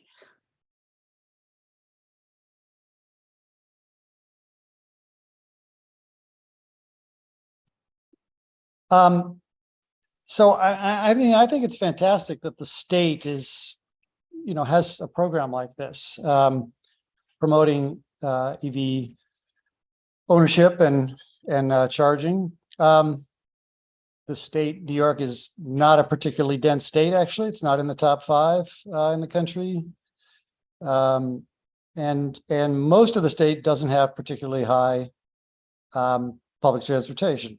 High density of public transportation outside of New York City and Long Island, which means, of course, that the mileage, the vehicle mileage per capita is, suburban and rural, which means that that's a good target for converting gas vehicles to electric vehicles. So if I was running a state program like this, the first thing I would do is actually make a map of that, which is to make a map of the state of car mileage per capita and look where that's the highest and focus my attention on those areas. Start with the areas that have the highest car mileage per capita and then work down. I think if you were to do that, you would find Midtown Manhattan to be kind of at the bottom of that list. Public transport, the density of public transportation is extremely high here. And therefore the car mileage per capita is presumably, well, more than presumably, quite low. And so it's not clear that your program would best be targeted, at least not initially, to this area at all. I don't think Hoboken has served as a particularly good example for me. David, is this, I'm sorry, but this is the time for the questions, right? We are not making, so just reminding you. Yeah. Well, I've gotten most of my questions answered, actually, but Okay. yeah. So, I mean, Hoboken, you know, the density is less than half that of Manhattan. Actually, I looked it up. The public transportation density is nowhere near Manhattan. And I'm going to presume, unless you could educate me otherwise, that the vehicle mileage per capita is far higher than Midtown Manhattan. So I'm not sure of the relevance. There's a lot more space for on-street parking chargers and a lot more, you know, people driving. So I'm not sure why we're spending so much energy on. But do you have a question for these two gentlemen or not? That's so what we are doing. Level 3 parking. One thing that was said was that level 3 parking doesn't work so well on the street because of the amount of equipment required. Certainly, at least in Manhattan, where street spaces, parking spaces, highly relevant. And we don't really want to encourage long-term parking on, meaning we don't really want level 2. David, do you have a question? We are not in the part of the discussion where we are going to discuss the merits of one versus the other. We're trying to just ask question of these gentlemen. Well, I guess my question is, why are we focused on on-street parking at all versus charging on-street, not parking? Why we're focused on on-street parking, on-street charging, when it doesn't make a sense from an equipment point of view, and it doesn't make sense from a usage point of view, from the amount of time required for on-street charging. Why are you focused, Adam? Why are you focused on on-street parking in Midtown Manhattan? I'm not focused on on-street parking. That was the topic that your committee chose today. I don't have it. I don't think that's a question for me. David, I'm sorry, just to answer your question, David, specific to this meeting, the reason it's our focus tonight is there appeared to be some, basic disagreement about on-street, curbside parking with the two committees that are here together. So we're here to flesh it out.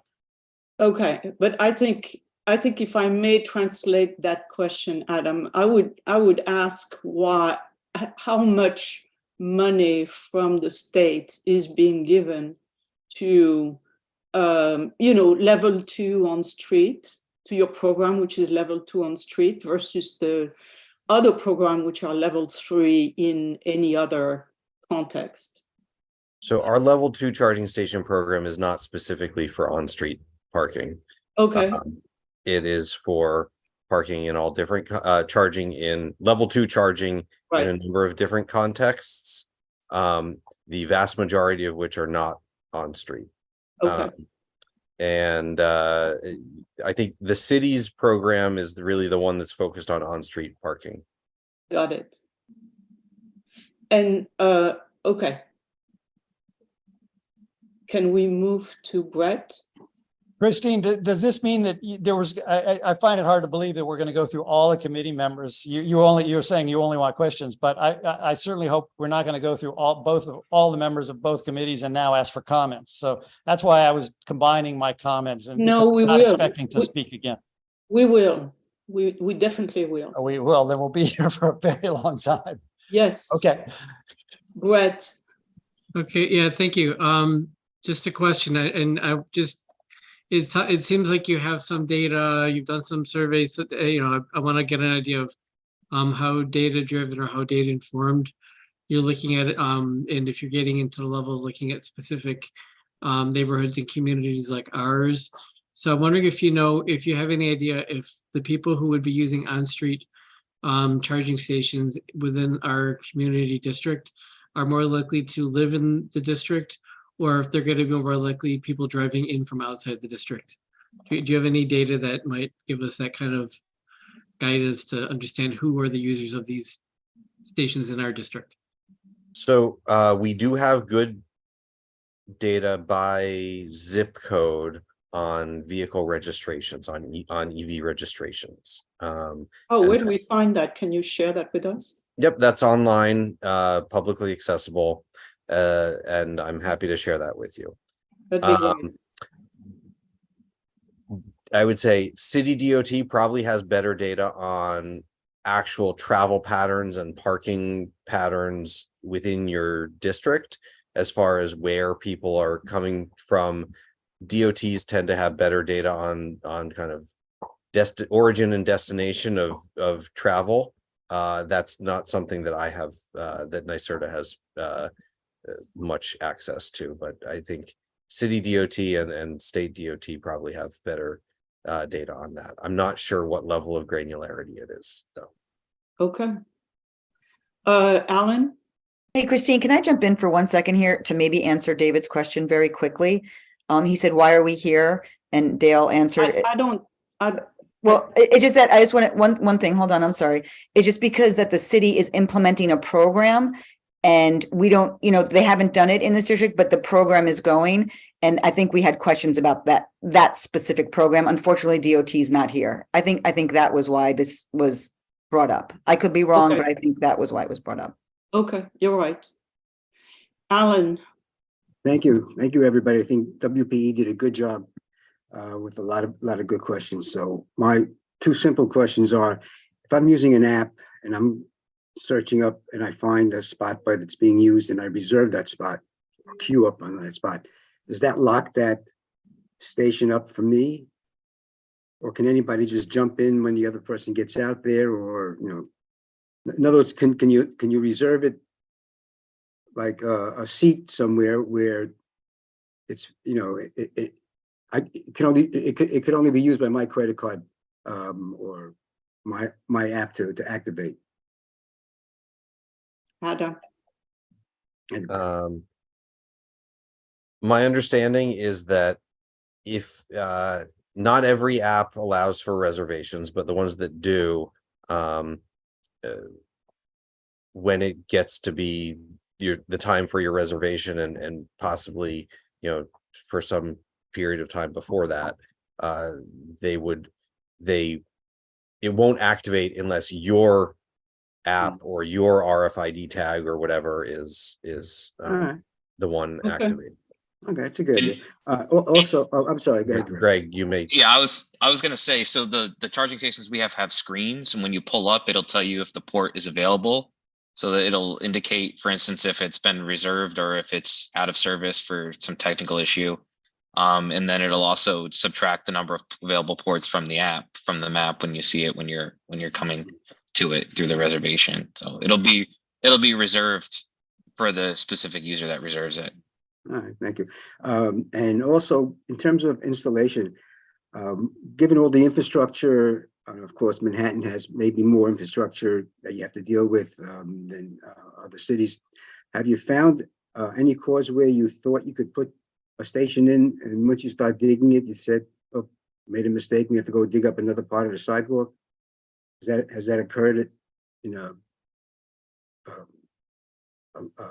because in Hoboken they are organized.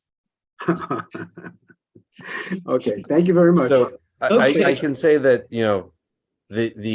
the holdup generally ends up being on whether there's electrical capacity available, not, and that's something that you work with the utility to figure out beforehand. Okay, I'll go to Charlie and then back to Dale. Charles. Hey, thank you both for the presentation, and thanks everybody for weathering a long night here for this topic.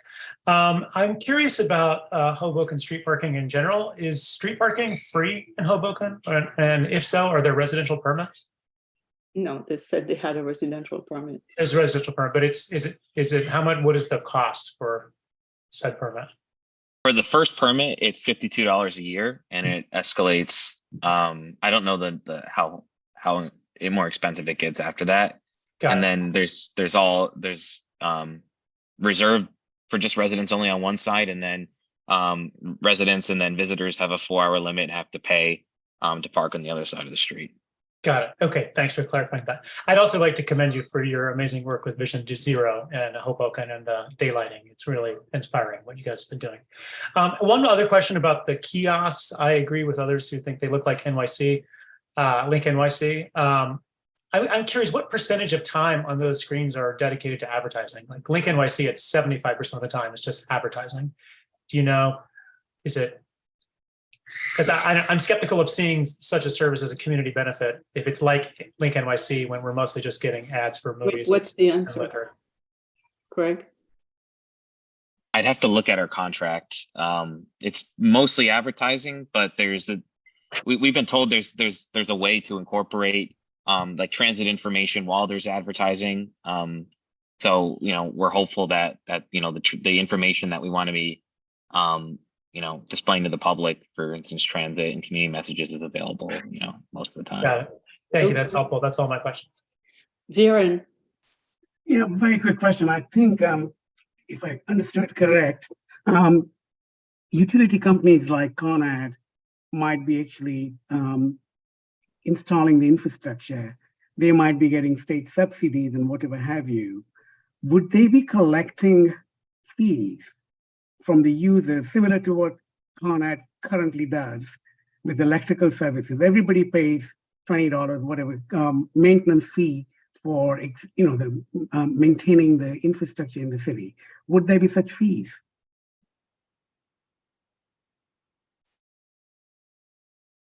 I don't know, Adam, Greg, somebody? I'm not quite sure I follow the question. Go ahead. The question is, for example, if Con Ed is given a contract to install infrastructure for EV charging stations, if it goes through the curbside charging, and they are going to be given some subsidies by the state. Am I understanding that correct? Not exactly, no. Con Ed is not owned, well, Con Ed generally doesn't own the stations. They may own some of the wires, but they don't own anything on the customer's side of the electric meter. And so they can bill ratepayers for the part of the project that they can normally bill ratepayers for, bring wires in. They, because the Public Service Commission has determined that there are broader benefits to electrification of transportation that will have downward that will generally be able to bring the cost of serving all electric ratepayers down. They are allowing for some additional costs to be covered by ratepayers that wouldn't normally. Some of the installation costs of the charging stations, but Con Ed, Con Ed generally is not going to be owning the stations. They're not getting further subsidy. They're not receiving rebates from NYSERDA for installing charging stations. Right. The owner of the station might be. I don't know if that's answering your question. It partially does. I understand the station itself is not owned by Con Ed, but electrification of transportation network and the sort of utilities, underground utilities, whether it's Con Ed or any utility company, that will be actually investing into that infrastructure. Am I correct? Am I understanding that correct? Or would that be the city? No, Con Ed is doing that. Con Ed is doing it. Okay, yeah. So then Con Ed in return can collect that money back, similar to what they do with the electrical services currently. They could be charging back basically the users. Yes. Okay. Yes. This is a new type of user, and they are charging those people. Right. They are, yes, they're charging for electricity that is being used in the charging. Yeah. Understood. Thank you. That's all. Tina, finally. Sorry, Tina. Yeah, no, I just have a very quick question. I understand that weather can impact charging stations. They operate best under certain temperatures. Frankly, I don't know if that's myth or reality. So I'm curious, have you found that the weather in any way impacts the charging station, whether it be snow or extreme heat or extreme cold? And thanks for the presentation. Yeah, batteries generally operate best in moderate temperatures. They don't really like extreme heat. They don't really like extreme cold. Charging, I would say, fast charging is most dramatically affected by weather and by extreme cold. Level 2 charging is less so affected by extreme cold, but it's you will charge slower in colder weather, but for level 2 it's not a noticeable difference. For fast charging, it may be more noticeable. Okay. So Dale. Hi, everyone. Thanks. Thanks for the presentations. Thank you for virtually crossing the Hudson. Greg, my questions are mostly for you. First of all, I love Hoboken, the food, the walkability, the scale. And I think it's interesting. 828. I know. I think it's interesting that there's like a comparison to be made about residential density. But I think where the comparison might start to fall short is that Hoboken, I don't think, you correct me if I'm wrong, doesn't have to deal with the like daily influx of commuters and freight and the resultant impacts on like the transit infrastructure, the sidewalks, the roads. In fact, there's probably a little outflow of commuters from Hoboken to New York City. So am I correct in that you don't have to deal with the influx that we deal with on a daily basis in our district? Certainly not the volumes, but relative, scale, we are right between the Holland and Lincoln tunnels. And, when there's an issue with the transportation network, we have the Hoboken terminal, we have a lot of, cross river connections, and people, one of the reasons why we do have paid parking on all of our streets is to prevent people from, using Hoboken streets for park and ride lots. I see. So you have like a commuter stopover. Right. Right. Okay, great. Thank you for clarifying that. And then also, I think when you were in the previous discussion, you were talking about some of the criteria, aside from the admirable criteria of like the 5-minute walk, in terms of citing, like citing curbside locations, I guess the one curbside location, then future ones. You mentioned you have you adhere to like a 5-foot sidewalk clearance, which is, like for ADA purposes. You talked about not citing them where there would be a bike lane or a bus lane. And so that other criteria entered into your site selection process, I take it. Yes, it did. Okay, great. Thanks for your answers. I appreciate it. I have a few questions myself. I will try to be quick. Adam, I had a question about the dollars which are given to the infrastructure on sidewalk versus on private or government hub. Do you have a breakdown of that? I don't know that Adam looks like he's gone. I'm here. No, Oh, you're here. Okay.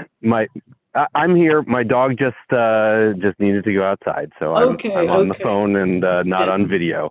I don't have a. So there isn't a set amount for on street versus in a lot. As far as I don't have a number of how many projects we've done for on-street parking versus versus in a lot. I would say the vast majority of them have been in some sort of parking lot or structure. Okay. And then what about the difference? I mean, not the difference, but the allocation between level 2 and level 3 services, how much money have you disbursed as grants for the? To date, we've done about $17 million for level 2 and about $8 million for fast charging. And why is that? Why aren't you doing more for the fast charging? When we I would say when we first started our level 2 program, fast charging wasn't really something that was happening, and so we had that money first. When we got another influx of money, we put about $5 million toward level 2 and about $11 million toward fast charging. Okay. So, you know, we're trying to balance it out and meet the needs, but you know, yeah. I get it. And then the other question, you mentioned that at a point in your presentation, you said we are trying to do other projects. And in other projects, do you have electrification for motorcycle and bicycles? Yes, we do have some other projects that are focused on e-bikes or bike sharing or electric shuttle buses and transit buses and transit services, other modes of transportation like that. All right, very good. Thank you so much. And in Hoboken, I had a question, which is, you're talking about the same question. Going forward, it looks like you are going to be installing more level 3s than level 2s. Is that accurate, or do I get that right? I think that we're still, the mix is going to be more, we're going to include more level 3s, but we're still going to install level 2s. And I think we're actually going to be installing more level 2s than level 3s, at least initially. Okay, and you don't see that changing dramatically in the future? Well, what we use mostly to decide where level 3s will work best is kind of what if there's commercial activity nearby that people would be going to for, 30 minutes or, because when you're charging for a short amount of time, you probably don't want to sit in your car. You want to go out and get coffee or run errands. So we're trying to put it in locations where we have a limited number of those spots. And then you talked about this one spot outside, which in front of town hall. Are you going to keep track with the other level 2 you install and then compare the percent of usage so that to see whether it carries or? Yeah, we're relying heavily on the data that we get from the charging stations themselves because it is such a new thing, and we're doing our best, I guess, to meet a new type of transportation that cities are being tasked with dealing with. Okay, very good. So with that, we're going to close the presentation and the question. But could you stay around, because in case the public has some question and you are the only one that can answer, please. And Leslie, I'm going to turn it over to you for running that public session. Sure. I think we only have a few hands up. Janine, we have 4 up so far, but anyone who is in the public, if they want to comment, please, we welcome that. Janine, if you can bring over Miriam. And I will be running the clock. Right. Oh, sorry. Yes, Dale will be running the clock. Dale, I already mentioned that at the beginning. So they can hear your voice if you can get them in trouble, not me. Miriam and Pamela, Janine, is that okay to bring over? Yeah, I'm requesting for Pamela to move over, but so far only Susan. She might have stepped away for a minute, but she'll come back. Okay, I'll send her. I'm guessing. Okay, now I lost. Where are we? Where are they? Also, are they? They're. Oh, Miriam. I see. Miriam is over. I see Susan is over. Miriam, the floor is yours for 1 minute.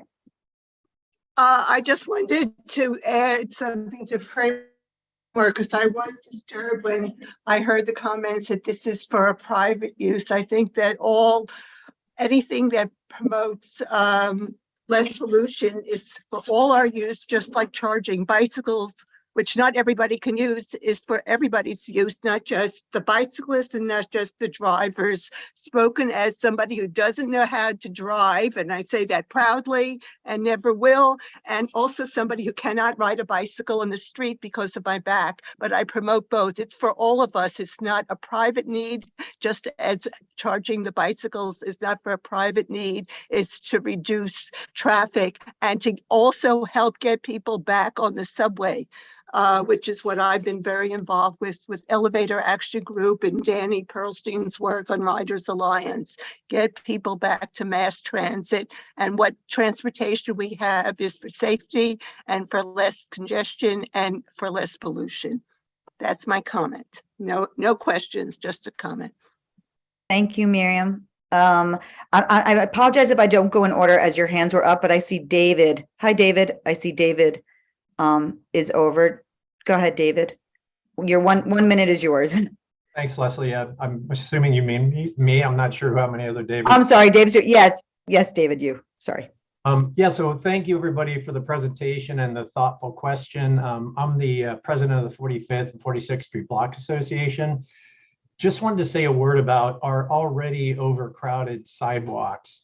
So they're kind of already being overrun with outdoor seating, the triangle placards, queuing of people outside bars, scaffolding, a host of other barriers to pedestrian traffic.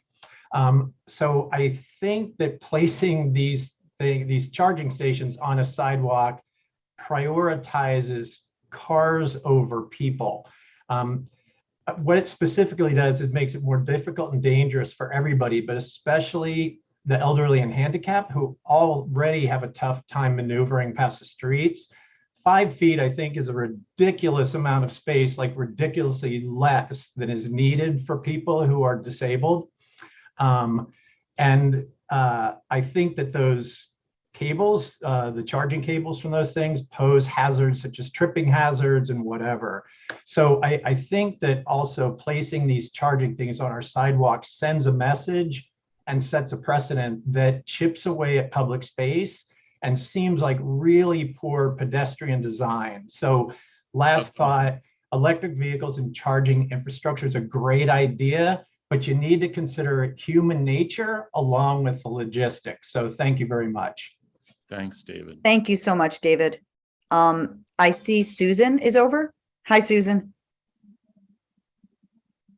Hi, how are you, Leslie? First, I want to say, Greg and Adam, I want to thank you so much for the presentation. And you guys are in an exciting, growing area, and it must be great to have your jobs. So please don't take what I'm going to say as criticism of what you guys are doing. I think that there are just too many unanswered. And what I'd really like to understand, if the state or New York City has actually, number one, performed a study on the impacts of putting the charging stations on the sidewalk versus the street or in covered garages. Number two, a survey of the citizens of the areas that are going to be impacted about how that will change our life. I mean, I agree with everyone. I agree with Brad. Brad, you should have a blog. If you do, please send it to me. But, it's true. I mean, I'm a street parker, and it is a great way to get to know the people in your neighborhood. It's a great way to connect with your neighbors and to understand it at a very deep level. And anybody who's a street parker knows it's competitive and it's a process, but it's a culture. And so there is a huge human element in changing it. Number three, I just wanted to say. Susan, I'm sorry. That's time. Oh, okay. Leslie, I send you more comments. Yeah, and I can pass it on to the rest of the committee. Is that okay? And yes, I'll give it to Janine. Thank you. Okay. Thanks. Also, I forgot to say this, and I apologize to Dale and Christine and Marty as well. I think if someone is affiliated with like a organization, what was the terminology we used, Christine, that you were saying? That's it, affiliation. If you have any affiliation with any organization that has a special interest in this, that would be helpful. Or not a resident, that would be helpful. Anyway, I'll go on. I think Pamela is on. Hi. Oh, I do Yes, see I Pamela. am. Hi, Pamela. I made it. Hi. Well, thank you for this opportunity. First of all, Brad, you know, you've really got to learn how to say what you really mean. You just beat around the bush and really. I live in Chelsea on 21st Street, and I am a walker. I walk 6th Avenue, 7th Avenue, 8th Avenue, 9th Avenue, up and down, back and forth. I walk everywhere all the time. I want to describe what is my competition on the street as I walk on my sidewalks. Sidewalks in Chelsea, for some reason, are narrower than they should be and are seriously obstructed with scaffolding, sidewalk sheds, bus stops, bus kiosks, food vendors, news kiosks, fire hydrants, street lamps, bicycles, motorcycles, mopeds, unicycles, garbage, recycling, meter towers, link cell towers, sidewalk cafes, even trees, which I love and which I've actually planted myself. There's no more room for anything on my sidewalks. They are my sidewalks. They are the public sidewalks, and I would like them to stay as clear as possible for elderly folk like me to find a way to get from one place to another. Thank you. And where is DOT in this meeting? DOT was here up to now, and she just left. I think she means answering presentation, questions. right, And right. I think she means. Yes, exactly. That's exactly what I mean. They didn't have time for us. That's shocking. Hopefully they'll be, Thank you. Hopefully they'll Thank be you. back at a future meeting, Pamela, for this Thank topic. you, Dale. Thank you. Thanks, Pamela. Michael, I see you're there. I'm sorry. I think you had your hand up first. I apologize. Oh, I can't see what you see, so I didn't Okay, know that. go ahead. Thank you for asking some really important questions, Leslie, in regards to where the charging stations would be, that space between the curb and the car. I agree with David and Pamela 100%. Hands off my sidewalk. I think that we're competing too much for sidewalk space. It's interesting to talk about a 5-minute walk to the charging station when we're waiting 15 to 20 minutes for a subway train. Not to mention the elevators that carry people with disabilities, people with children, strollers, people with luggage, may or may not be functional. Is it possible to build these charging stations with bike and phone charging ports? My faith is that we'll have a leader that runs the city that will build bike lanes according to the law set forth. So I wonder if you are anticipating building off of the curb and into the street, like the those protected bike lanes with the parked cars in between. Thank you. Actually, that's a real question, a good question. I don't know. Did you want that? Did you want that answered, or like meaning if you can actually place it right off the curb in that street? Yeah. And then have the car next to it? I It don't know if would it was a be- hypothetical question, but I know Adam and I think Greg are here. I don't know if you wanted that answered. They can maybe take a stab at it. Yeah, I guess I'm just wondering, because I know that the bike lanes are at a snail's pace progressing to that protected level where the cars are parked on either side of the bike lane. So the bike lane is sandwiched between the sidewalk and the parked cars. I understand that you'll have those charging ports closest to the parked cars. I think it's worthwhile just investigating, just building them like that. Stay off the sidewalks altogether. Maybe incentivize city leaders to start building their bike lanes at the rate that they said they would. Thank you, Michael.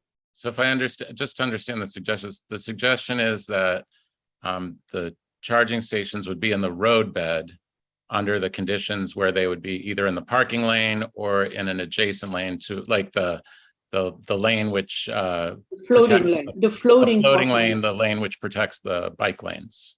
That's what he's talking. Correct, yes. Okay, thanks for the clarification. Thank you, Michael. The public session is now closed. Okay. I do want to mention though, and I think Jesse was to mention, someone was saying to mention, we did get, you guys have it in the Dropbox and some are coming late, that there was some written emails as well. I don't know if people are interested in that. But that's it. Thank you, everybody.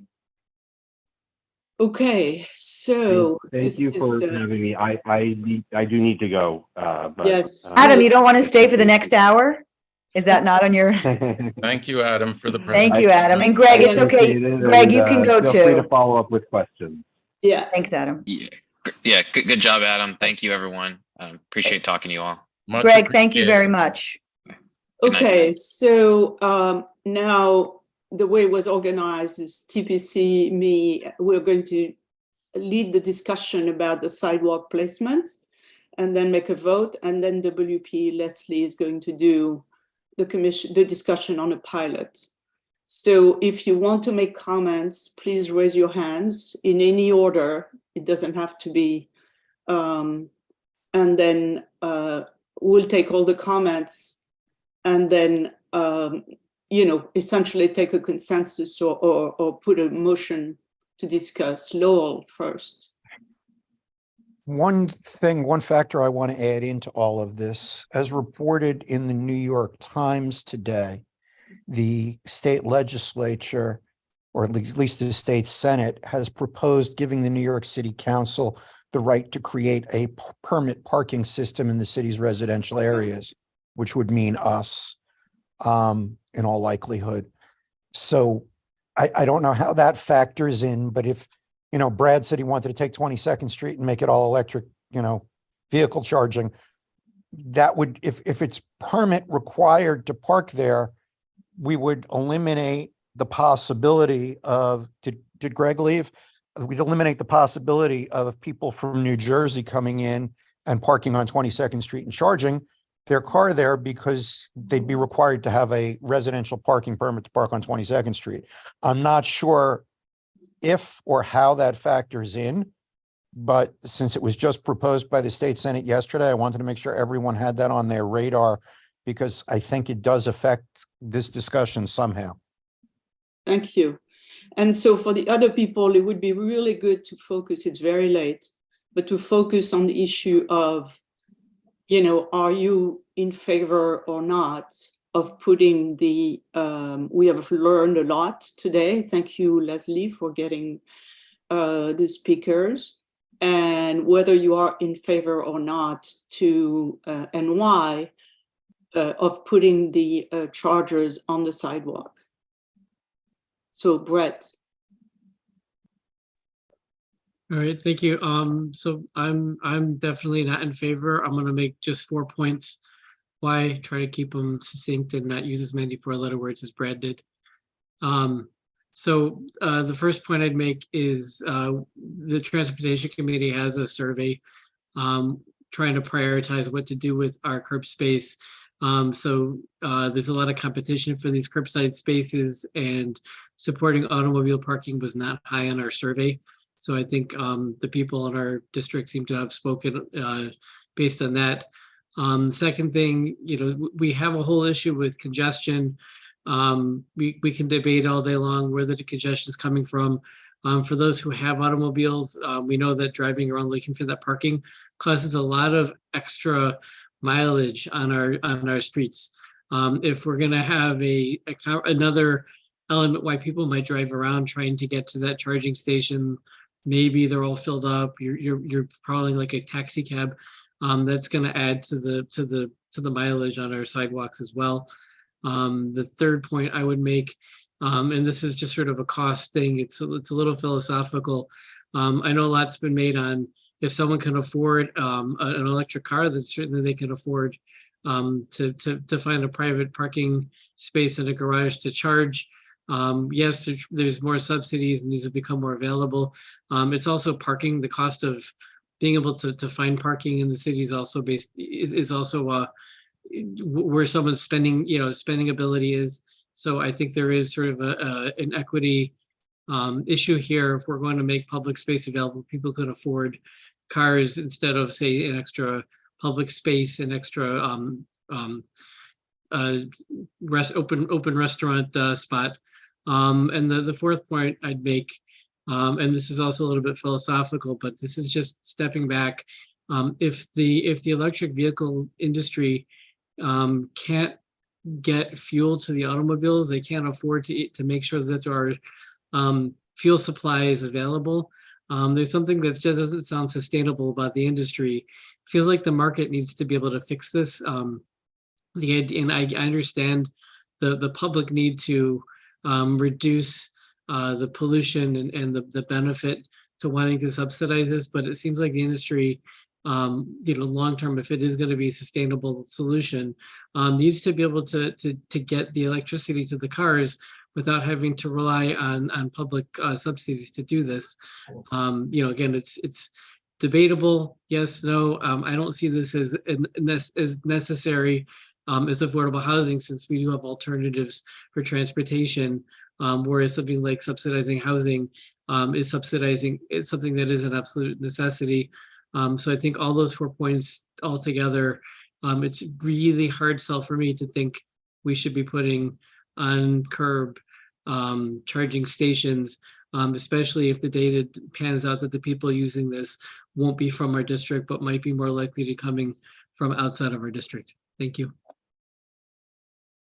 Christine, may I make a correction of something? Is that okay? What you said? Okay. Dale, stop. Excuse me? I said sorry, stop. what? Stop. I'm sorry, what? Stop. Christine, I'm I sorry, know you said, I'm not following What? you, Leslie. I'm What- joking. I'm joking. It's okay. It's okay. It's okay. Can you stop? Can you stop that? Can you stop waving your hand What? at me? I'm You don't Oh, mind? come on, guys. Please, Dale, Leslie, stop. what are you Come going on. to say? I was going to say, are we, because I think you were saying, we were talking about before that it's going to be a real nuanced conversation. And I think, like, I've gotten a few texts now saying that it's hard to say yes or no, like, yes, I want it, or yes, I don't, or no, I don't want it. I think that's hard, because I think in some places it won't work. And we talked about, this is going to be a very nuanced conversation. I think, Leslie, Your members can express their Hold on. nuanced views on their own. Yeah, They can I'm use their just trying to words. bring up a point. That's Leslie, all. I It's think not- this is a good point, but then you have to let people say what they have to say. No, I understand, but someone's texting me saying I can't answer Christine's question, yes or no. And I said, you don't have to. It's, it's You just have to say what they want to say. okay. I just want to Right. couch it. That's all. I don't want an argument. I'm just trying to couch it in a manner that's not as black and white, because this isn't a black and white conversation, obviously. That's all. This is time for members of both committees to have their say. So I'd appreciate That's it. fine, Dale. If we could carry on uninterrupted, please. Can we just, I understand what you're Misogyny. saying. The point is that I was saying. Okay, all right. In two I'm sorry. seconds, I'm leaving if this continues. I'm leaving right now. It's just a conversation, and there might be some Okay. nuance. That's Leslie, the I only mean, point. I'm You're- trying to run this show, which is very difficult. So if a member has a question about answering the question, yes or no, I mean, when they speak, they should speak up and say, I can't answer yes or no. And Understood. They don't You're need, right. They don't need Understood. your help to say that, but that's okay if you feel. Understood. So Brad, here is somebody who knows how to say yes or no. First of all, I want to say hello to my buddy Brett. I have not seen him in a while. It's good to hear from you, big guy. If we're going to be specific, and that's what it sounds like, I mean, I think it's clear, one, that I was going to mention, if you want to get it, you have to have a permit and you live in that area, and that's why you get to that block for a charging station. So I think that's a no-brainer if we're going to be mandated to do something. And I think we should put it not on avenues. I think they should be on side streets, off the sidewalk. I just sent you a picture of one that just comes right off the light post. I think we have to consider the way you park on the street instead of straight down. We have to go sideways and leave the other side open. I mean, we got to look at a lot of things, Chair, but I would propose that the streets that wanted open streets, that those are the locations that we put these things, and you have to have a local permit. Okay, That's what I Brad, would suggest. before you go any further, you made a comment which says, if we are being mandated, we are not. So I want to remove that. No, what I'm saying, Chair, is we are that, not being mandated at all. no, what I'm saying is they're rolling it out, and they're No, going but to they are start not putting them rolling. in. We don't know where they are rolling it out, and they I may mean, not. I think that's the point, right? We want to say, if you're going to roll it out of here, these are our suggestions. Correct. Transportation Committee's been way ahead of most people on when things come around, like the bike lanes and protection of the sidewalk. That's all I'm suggesting. That, you know, you guys always lead the forefront on what should be done, and I think we should carry that through. Okay. All right. That's all I mean. It's a compliment. Thank you. It's a compliment. I heard that. Thank you. And one other thing. I also think the companies that are going to run these, so they're going to privatize like they did with City Bike. Those should be minority-owned business companies. We should put that in their letters. Just a suggestion.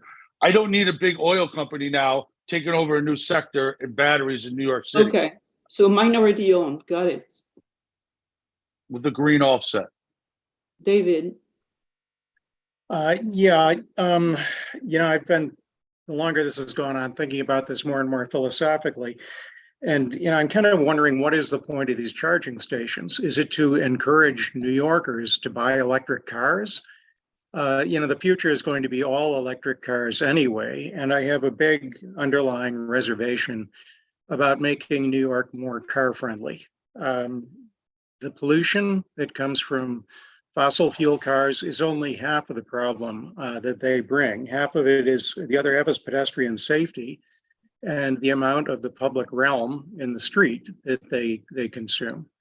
You know, I'd much rather see more people riding electric buses charged in parking lots in more open lanes of traffic so they can go faster and travel more frequently.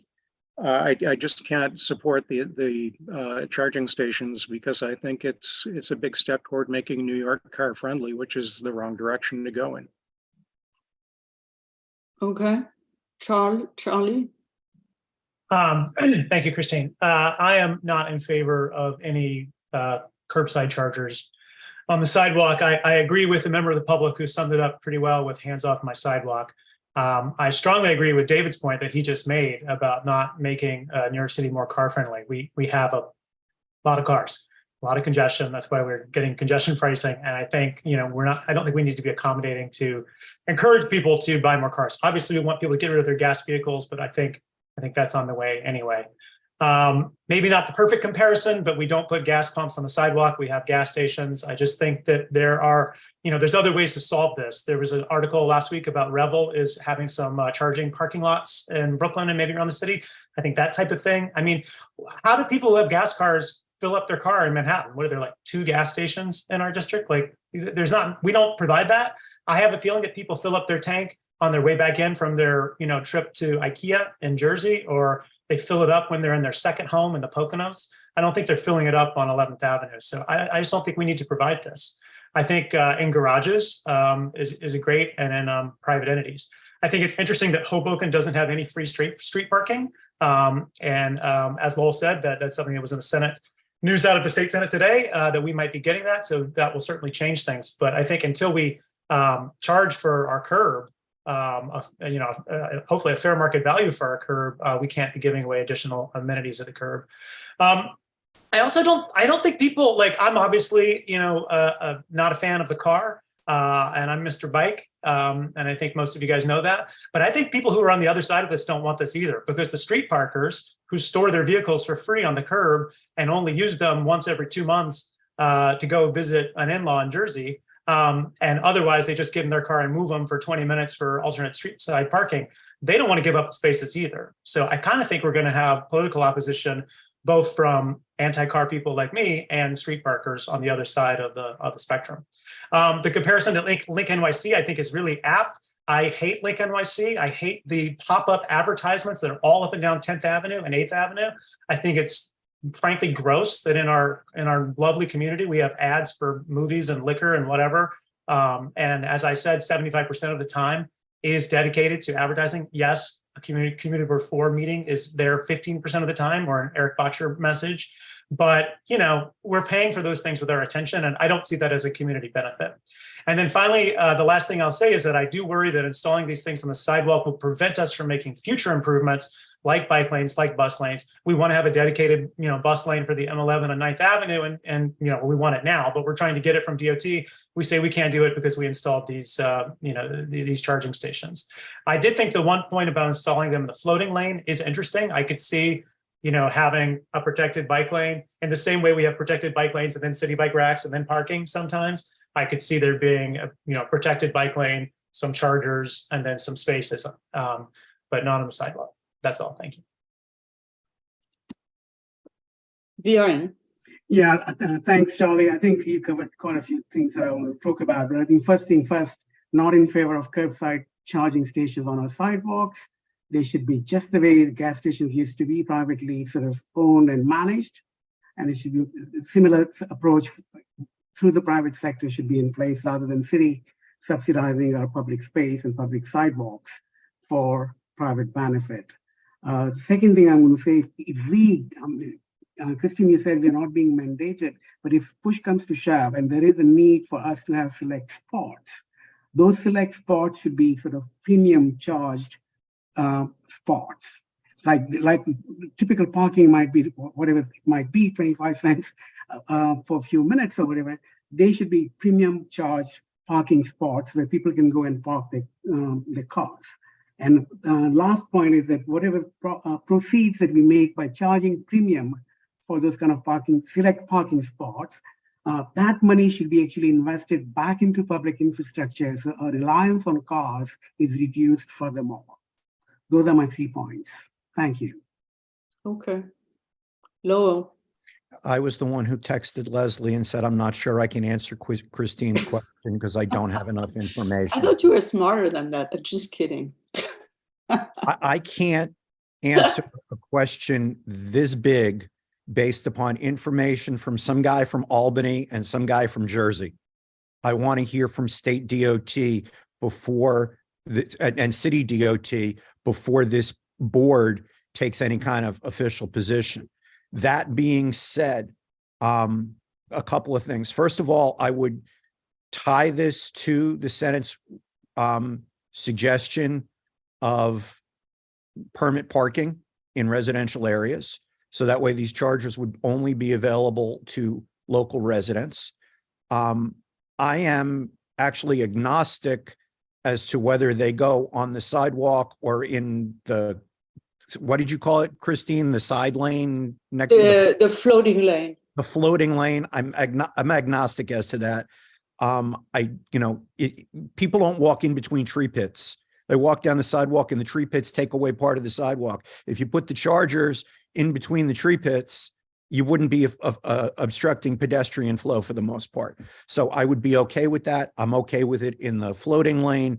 I think, and I, with my, with the utmost respect to the members of the Transportation Committee in part, and the board in general, and the members of the public who don't want cars in New York City, I think the idea of saying, well, we're not going to put in these electric chargers because it's going to encourage people to buy electric cars is sticking your head in the sand.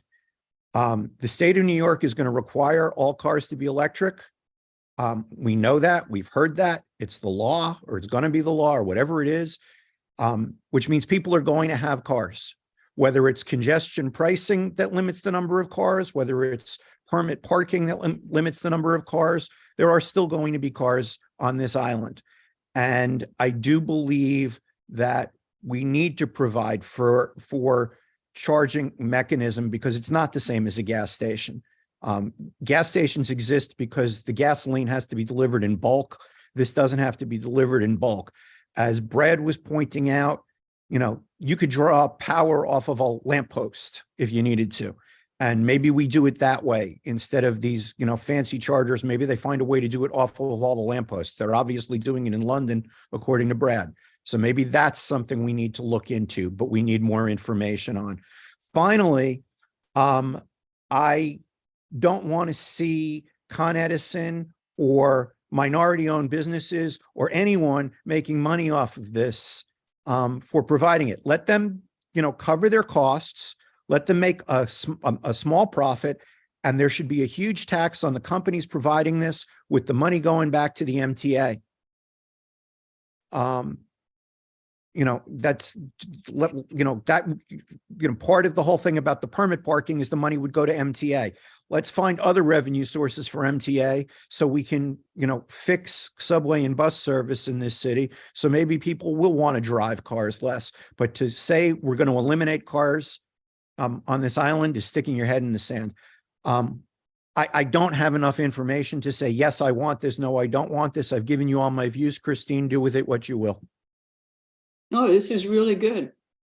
Roberta. Thank you. So I did want to just echo some of the sentiments that I heard David say. I do think it is important to do what we can to not incentivize cars or make it easier or cheaper to own them, which I think is somewhat distinct from Lowell's point. I don't think that we're going to entirely eliminate private car usage, but thinking about how to make sure that we've priced in the usage of those cars is important. So just this kind of brings up what Brett mentioned, which was that folks who are using street parking in New York City are typically not paying for their use of the public realm, and this includes both vehicle charging stations, should they exist, as well as cars that would park in them. So if there were to be some form of street parking for electric vehicles, it might make sense to figure out what a fair market price for that service would be. And that might also be appropriate for gas-powered vehicles, as was suggested by the permit parking proposal. And I think it's particularly important here in a place where so few of the residents of the district actually own vehicles. We're certainly not going to eliminate them or completely rid them of the district, but we've ceded a lot of public space to private car ownership that benefits relatively few people. And so I'm not particularly supportive of these, just having these chargers on the sidewalk for, no money. But if they were able to maybe raise funds for the MTA or for another important part of the public realm, if they were in floating lanes and didn't take meaningful space away from pedestrians, I think it would be a more interesting or productive conversation. Okay. Christopher.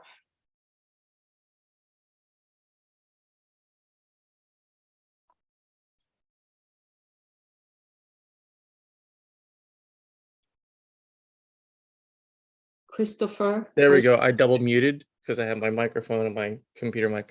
So thank you, co-chair. So we've gone over the existing hazards for pedestrians in CB4 over and over again, and our off streets have some of the most narrow sidewalks in all of New York City. We have multiple highways running through one of the avenues, and so floating parking lanes may be an opportunity to provide charging. However, I do not think that this should be on the public dollar, mainly because of one particular point that I had stated, which is that lithium-ion batteries are low efficient, and the market is going to be moving over to solid-state batteries. And I don't know what hardware is necessary, as only one company, Toyota, is currently testing that technology. Additionally, I think if there were to be a letter and it was to be pointed, we should identify locations within CB4, like the parking lots in Chelsea, the open air parking lot in Chelsea that's connected with Penn, with the Penn Apartments, the open air parking lot that's associated with the Intrepid, as well as any potential future underground parking lots, as suggested by Greg when he said that Hoboken has a mandate for developments with parking lots necessitating EV charging outlets. But I can't in good conscience give up sidewalk space, knowing that it's already limited. Thank you. What do I have? David Solnick. I'm so sorry, David, that I cut you off last time. That's all right. Yeah, I mean, most people have said, what I want to say. I mean, I don't actually think we should be commenting so much on whether we want cars in Manhattan or not want cars in Manhattan. I don't think that's really our mandate. But it's really just a question of whether we want them in the whether we want electric charging in the public realm or not. And I think it's pretty clear we don't, or I don't. I certainly don't. And even if I don't think I would put a price on that. Meaning, if they were willing to pay enough and it went to the MTA, would I then be willing? I don't think so. And the guy from Hoboken did mention the argument. Well, they're more visible. They put them on the street because they're more visible. I don't buy that argument, because I think people who own electric cars are going to have apps that show where all the charging is, and they're not going to find charging by driving around and, oh, I saw one on 37th Street. So I just don't picture the visibility being an issue. And so all of that plus the fact that the level 3, as Adam said, the level 3s don't work very well in the street because they require too much equipment. And we don't want level 2s in the street because then the cars have to stay there for a long time to charge. So really, all of the arrows are pointing to having charging on private property. So, I mean, it seems pretty straightforward to me. Okay, thank you. Alan. I think it's a little early in the game. I don't think we can be making decisions on how this should work, how much something should get paid, how much somebody should be paying for something, where the money should be going, without a lot more information in terms of how DOT is going to manage this whole thing, which is, I guess, that's who's going to do that. I would certainly like to know where some of these pilot programs are going to be. I think the big picture is that we're trying to help the earth and help the climate, and we have to be part of not just our community, not just our city and state, but the country as a whole, which is where this is headed throughout the country. San Francisco, Los Angeles, all these big cities are turning to charging stations. I certainly wouldn't like to have charging stations on some of the narrow streets. I don't even think that's a possibility, but there are certainly other locations that these can be on the outside, whether they're on the west side of Chelsea and some of the streets that are still basically industrial. The suggestion about the road lane was a good one, I think. I think it's too early to say we don't want anything in this sense, or we want it in that sense. I think we need to see how the pilot programs come back, if that's what's really happening. I haven't heard anything about it. I don't think we've gotten any information about it, and I think we need to have DOT in here to really give us some better insight into what's happening. Okay, Sally. Thank you, Christine. I think we're somewhat handicapped by not having the input of DOT here. I'd like to know more about what they've actually studied and what their input is. This is a very nuanced topic with a lot of solutions, and I don't know that the studies have been done and what the possibilities are. I don't think it was mentioned. I like the idea of them in the streets, similar to the parking with the separated lanes. But what about head-in parking instead of parallel parking where the charges are there and head-in parking? I don't know, I see you shaking your head, but I don't know. That seems like it's possible. I do agree that having our sidewalks are crowded enough, but there's got to be a place to put these.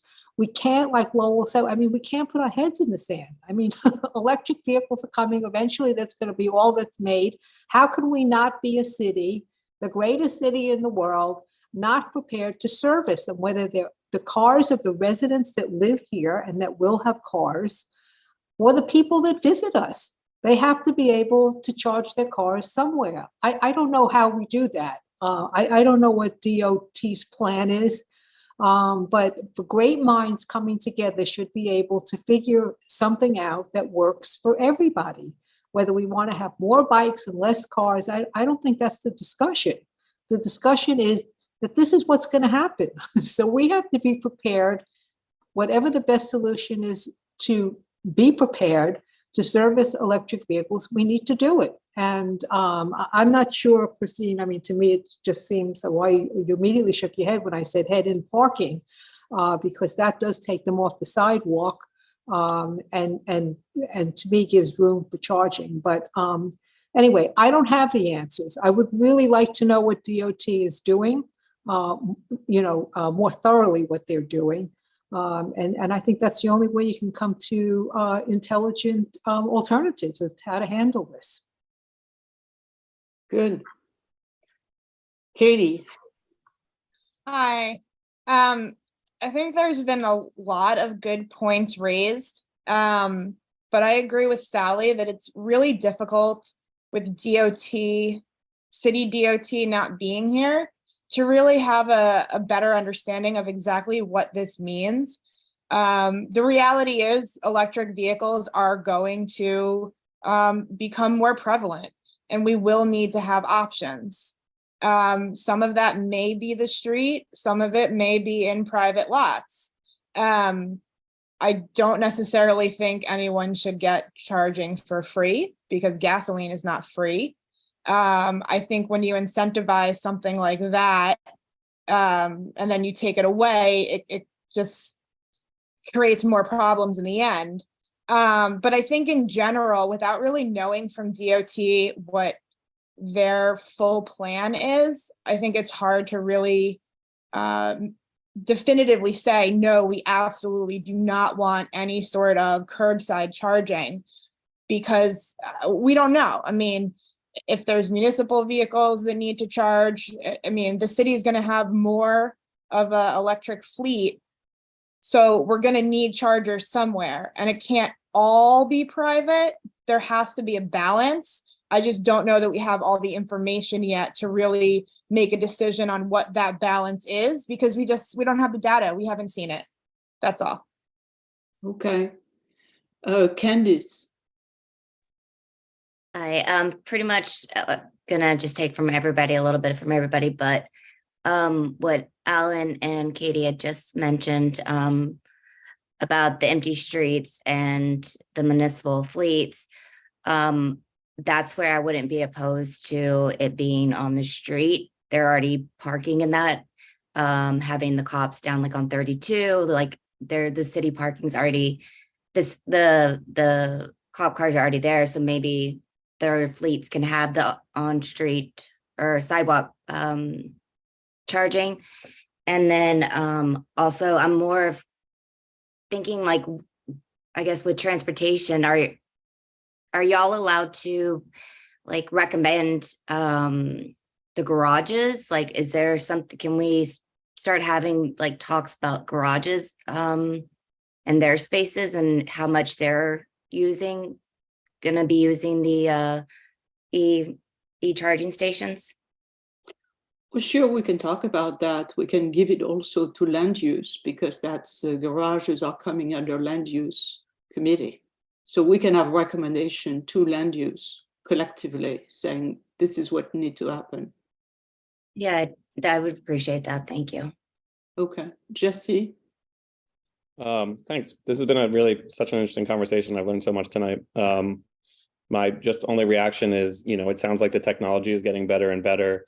And for us to be putting these level 2 chargers that take hours to charge on street parking doesn't make any sense when we're probably just years away from this level 3 where it takes 15 minutes to charge. And at that point, I really do think the private sector is going to take over, because the incentives will all be there to get charging stations around gas stations, at dealerships, that whoever is, these private car makers are getting a lot of money, and obviously owners from the federal government to purchase electric cars. That's the direction that the economy is headed in. And I think that private car makers will be incentivized to find ways to fund themselves fitting in electric chargers, and we don't need to do that, and we don't need to find them the space on our very crowded streets. Thanks. Okay. Now. Hi, everyone. Thank you. That was a very informative discussion. So, I mean, regardless of which side of the debate you fall on, I think one thing that you have to agree to is that, this is a very rapidly evolving technology, and we are already starting way behind from where, what is current with level 2 charges. But I mean, I totally see the point of, we're essentially what we're doing is we're putting fueling stations on public land, and that to me, just doesn't sound right. I mean, gas stations exist in the private realm for a reason. I don't understand why, we have to provide any sort of fueling services for any sort of car, regardless of whether it's EV or not. Okay. Marty. How are you, Marty? Thank you. I have to say that I envision charging stations the way parking meters used to exist. But that said, I have to say I agree with Lowell, Alan, Sally, and Katie, and somebody else who basically said that we don't have enough information. And I'm thinking of the United States Corps of Engineers' serious set of plans for storm surge protection. That's what this needs. This needs some kind of set of different descriptions of what the charging situation might be in the city.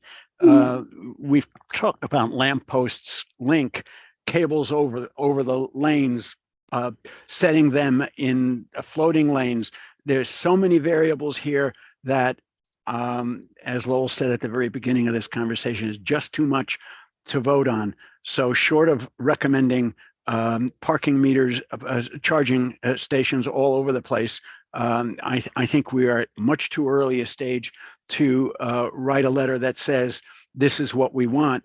What we should be writing is saying that we want a series of descriptions and various plans among which we can choose and pick and choose and put together, much as the Army Corps of Engineers has done, even though I don't like the plan that they chose.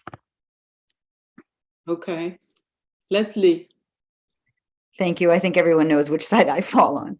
But I'm just going to hit a few points. And I do want to mention, I want to thank Alan, because Alan was the only one that mentioned the environment in this whole discussion. So Alan, I really appreciate you saying that, because I think we're missing the bigger picture.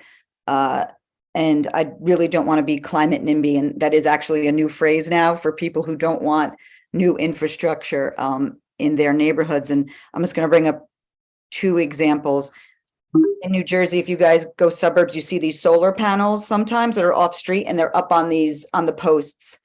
That was a huge, and they're placed in the grassy areas on the sidewalks.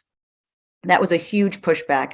People said, we don't want that in our area. It's gonna clog up the sidewalk. It's gonna, be a nuisance. And now they're there and no one really pays attention. Same thing with the wind turbines off of Long Island.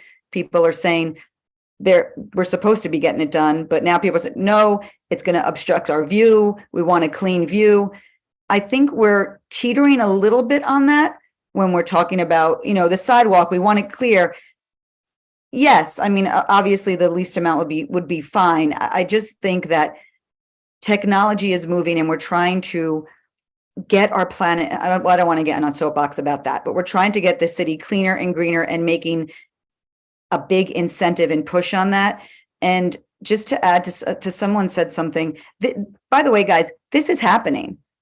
The DOT this is not like something that's in thought mode.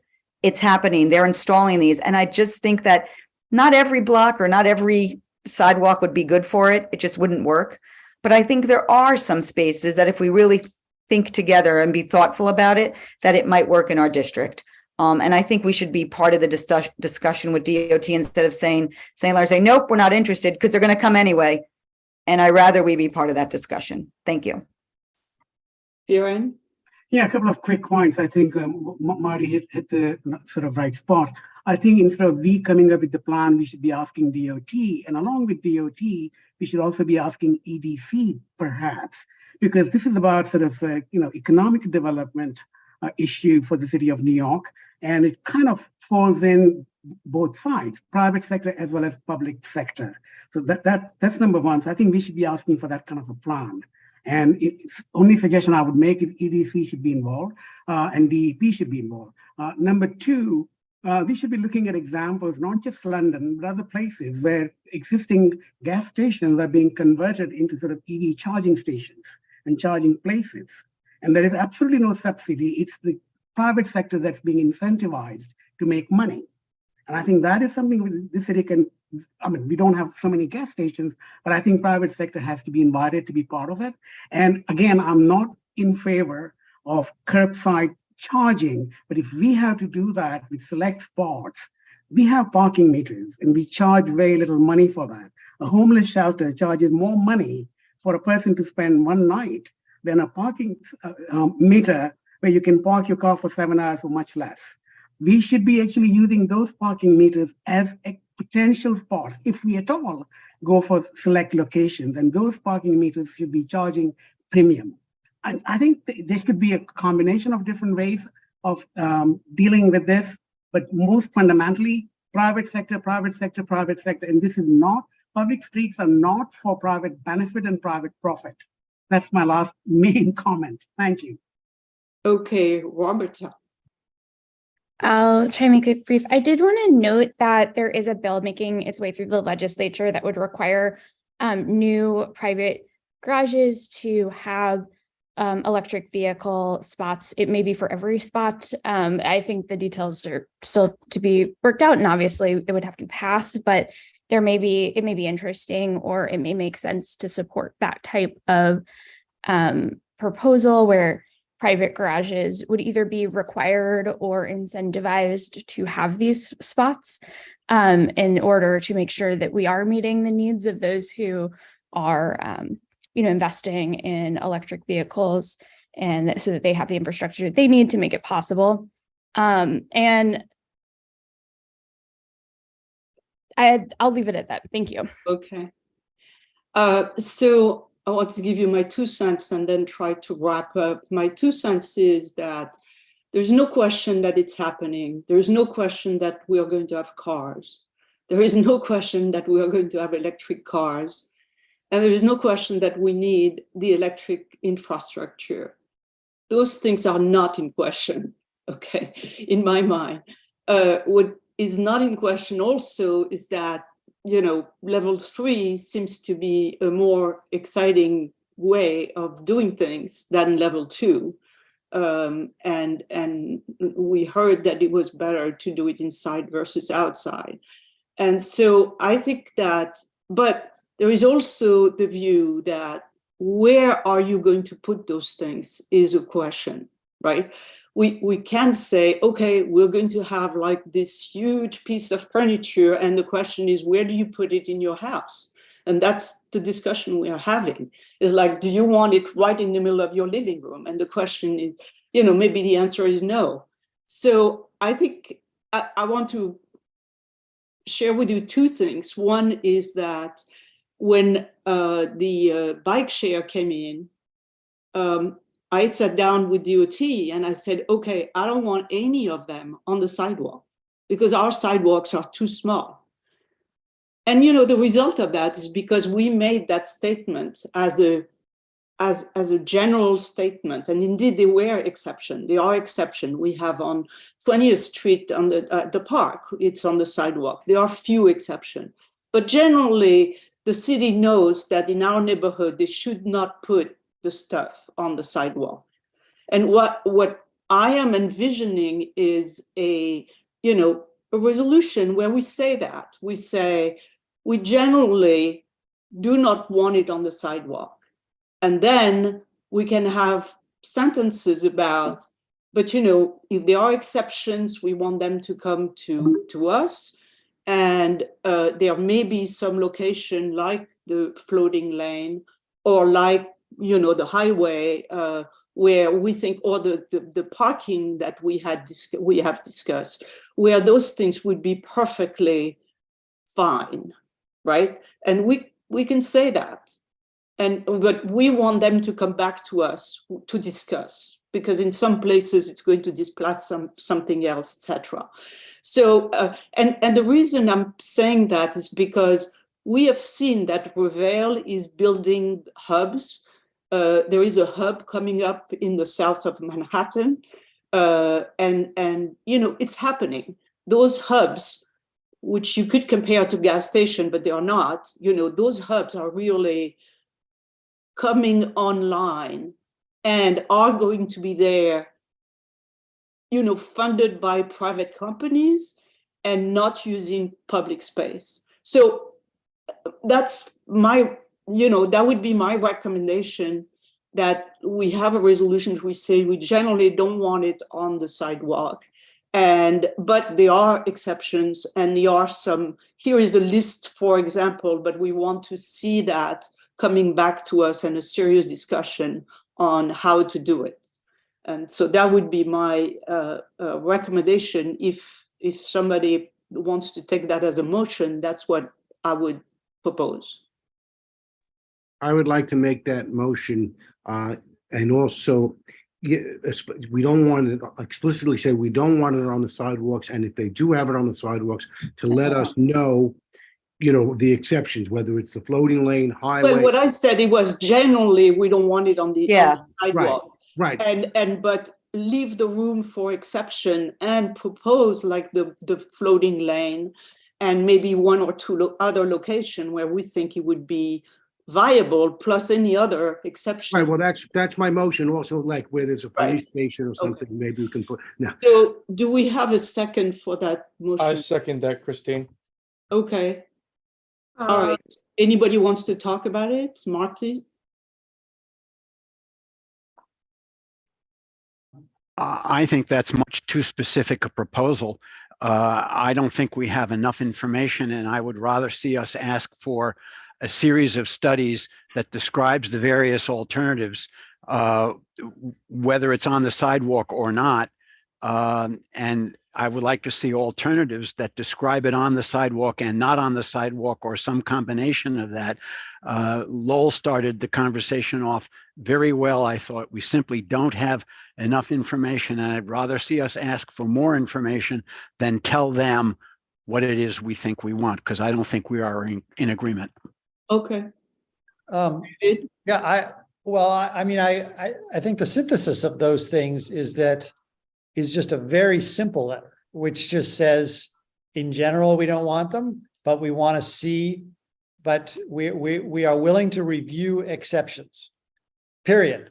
Not a list of the possible exceptions, not police stations, not floating lanes. We don't have the information to list those. I agree. And I think we shouldn't. I think we should just say that it's just, we are open to looking at exceptions. That's your version of a synthesis, but it isn't mine. No, I'm not saying it is. I'm not saying it is. But so we have two different positions there. Yeah, okay. I accept David's Solnick's as a friendly amendment. Okay, Dale. Just going back, I think it seems like there are two motions on the floor. Going back to the first one, I would just like to suggest that we outline some of the criteria that would preclude the disposition of a EV charging station on the curb, such as pedestrian flow, impacts on traffic loads and what have you. Just the item is the bus lanes, the bike lanes, all the an itemization of the potential negative impacts of locating a. Oh yeah, we would do that, right? Yeah, okay. But I do think it seems to me like at this moment it's two separate motions that we would need to second and vote on.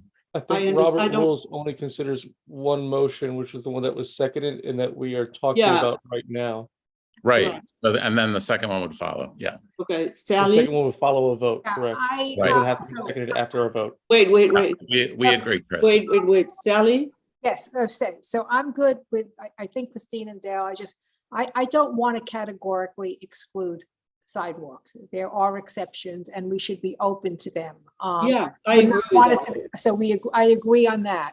But I also, Christine, I just want to go back to you categorically dismissed head-in parking with the charges You there. know, Sally, this is another big discussion we should have.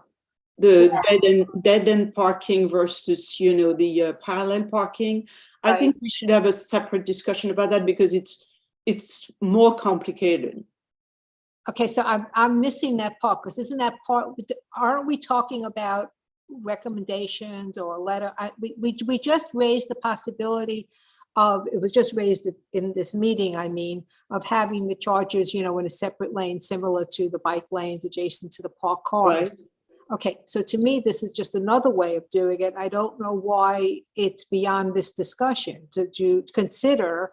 Because if we had a discussion about in transportation, let's say, about the different ways of parking, I think a lot of people would be opposed to the one you are suggesting. So I'm raising that issue because I know that people don't like that.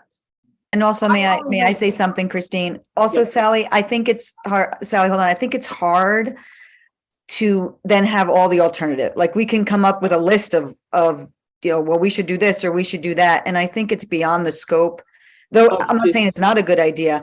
I just think then we can come up with a list. Well, maybe we should have it here. Maybe we should. And I think that's a lot further discussion on each point. And Christine makes a point, like some people might not like this place, but like and this. Stanley, we may come back and say, Yeah. by the way, this is another idea, right? And along to what Marty is saying, if we ask them to show the different configuration, then that could come part of that discussion. I see. Okay. Right? I guess, and that goes back to not knowing what DOT is thinking or what. Right. Not knowing. Okay. So that would be part of the resolution saying, we would want you, what Marty said, we want you to come back to us with, the different options, the different way you are approaching it. Which is how I started it, because we don't know what that is. Right. Okay. No, I know. Okay. Right. Yeah, I just have a really difficult time prioritizing the charging stations for the sidewalk, next to the sidewalk, anywhere where we could be parking a car, putting an open restaurant, putting a green space. It's just not consistent with what our findings were as a committee. And unless I can see some balancing public good, something that gives back to the community, one automobile, we know from the data that more than 80% of the cars coming into our community from the Lincoln Tunnel are single occupancy vehicles. It's a lot of square footage we're giving up to charge a car. Well, but Brett, when we do have alternatives in private garages that, if they're not built on public space, the market would, I think, push the demand to be somewhere. We're not, I don't think it's a matter of we're putting our heads in the sands and not preparing the way. I think the market will fix this. I don't think the public has to take care of this. It's very well that the market is waiting to see how much money will come from the public before they make the investments. I don't, there's a lot of economists can. Okay, so Brett, I got you. I mean, would that work if we had a friendly amendment which says that part of what Marty was suggesting is to say, okay, we want to understand the different configuration, and we hope, and we want to, including, these private hubs, which should take a lot of load of that, and that would be the private option. Yeah, I would. I mean, the way I would look at it is, unless we can get a pitch coming from the movement to put these in here, this is how you'll benefit. And this is the answer to all your concerns about additional mileage on the streets, but bringing additional, what's the impact? How many cars are going to come into our neighborhood as a result of providing these on street? Like, so I want to know how do we benefit and what's our cost? I don't think we have data that's going to show us. Well, but when we asked them, when we asked DOT to give us the different, the different configuration, we can raise that at that time. Yeah. Yeah, right? but I think we have enough concerns. My strong inclination is, in lieu of other data proving otherwise, we are more likely going to be giving up something as a public good for something that will not bring a return for that. But I'm open if someone can make the point using good data. That's where I would start. So David, you still have a hand up, or we're done? You good? No, I just didn't lower it. Lowell. All right. It's a new hand, right? Yes, obviously I am closer aligned to what Marty said. I cannot support David and David's motion at all. What I would suggest, and to just quickly address what Brett was just saying, what I proposed was putting a heavy tax on the providers and putting it back to the MTA. So that's where you get a public good out of these things. I do not believe in the free market as much as Brett does, obviously. What I would propose, and I realize I'm making, this sounds like another motion, and I've already said I can't support the motion on the table. What I would propose is we send a letter that says, we have this extensive list of concerns, and everything that everyone has raised goes in. What's going to happen with this? What's going to happen with that? We don't want to see this. We're not sure about that.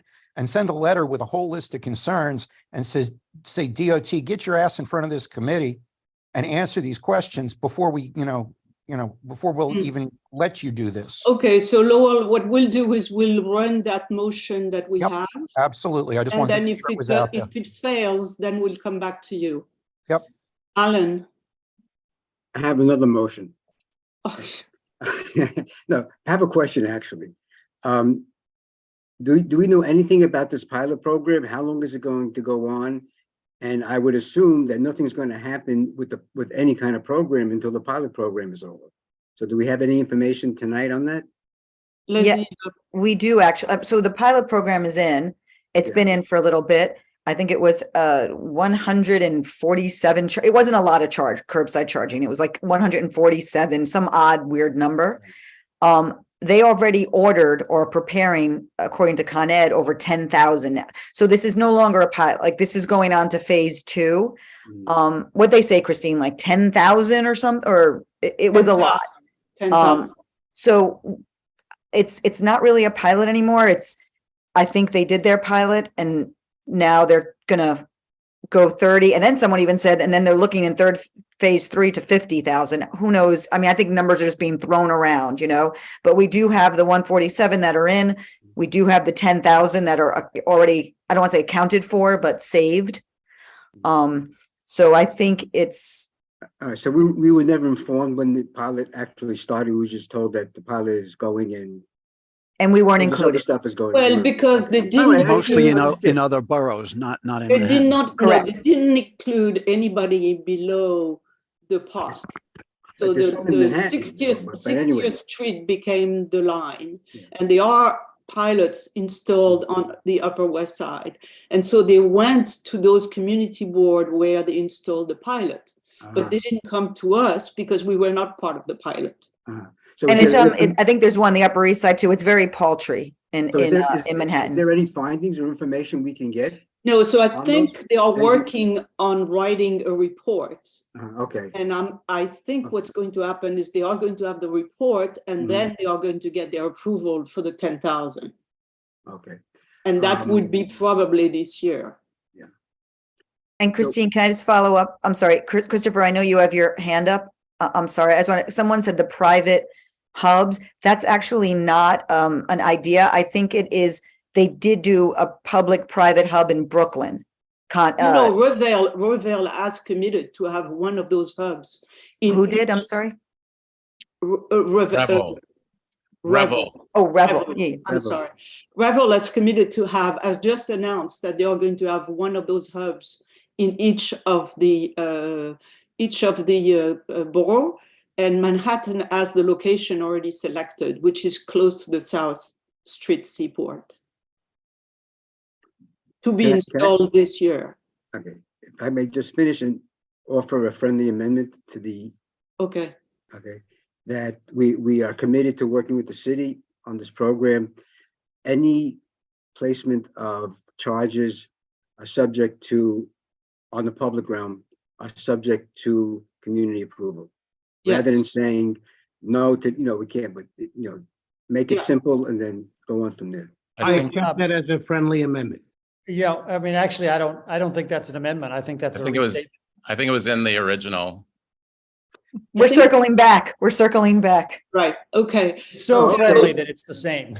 Let me try to recap the motion. So the motion said we are not in favor. We are generally not in favor of the installation on the sidewalk.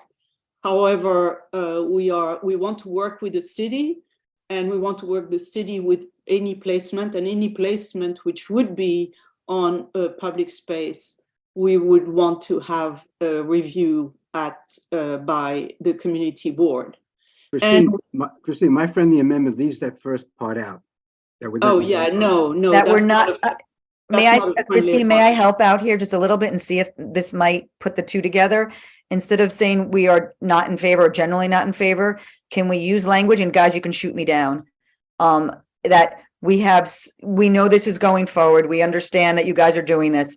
We have severe concerns about this, or is that not, so we have or serious concerns, but we would like that if any, whatever is in our district, I don't know if that is acceptable, if we have serious concerns. I think I don't see it as, I see it as a major, amendment. So why don't we float that motion that we just said and see if it passes, and then we can go back to Leslie, your comments, or whoever, right?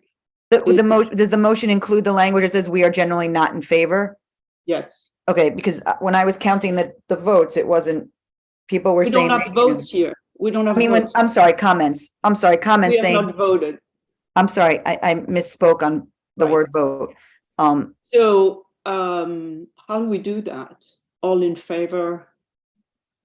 This is complicated. Christine, could you summarize once more? I was writing down notes as to what the letter would look like in this manner. We said, and has it been seconded? I'm just yes, it was, Dale. The high level would say we are generally not in favor of installation on the sidewalk, but we want to work with the city to bring electrification of cars and the charging station, and we would like any installation that you are interested in which is on the sidewalk, would like to see reviewed by the community board, or any area in the public realm, right? Any area.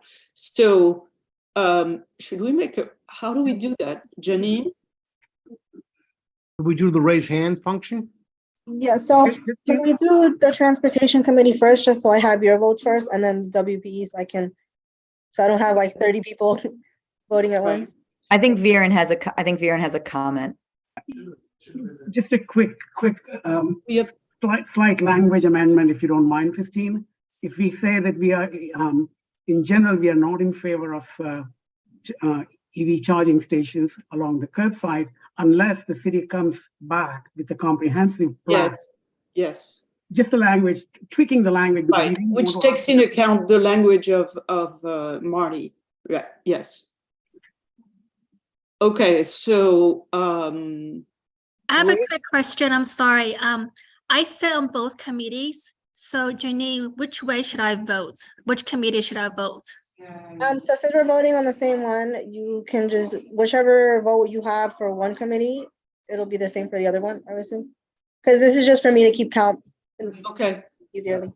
If you Wherever vote you'd my like, way, you get to Alex. vote twice. So If you vote my way transportation, once. transportation, raise your hand if you are in favor of this resolution.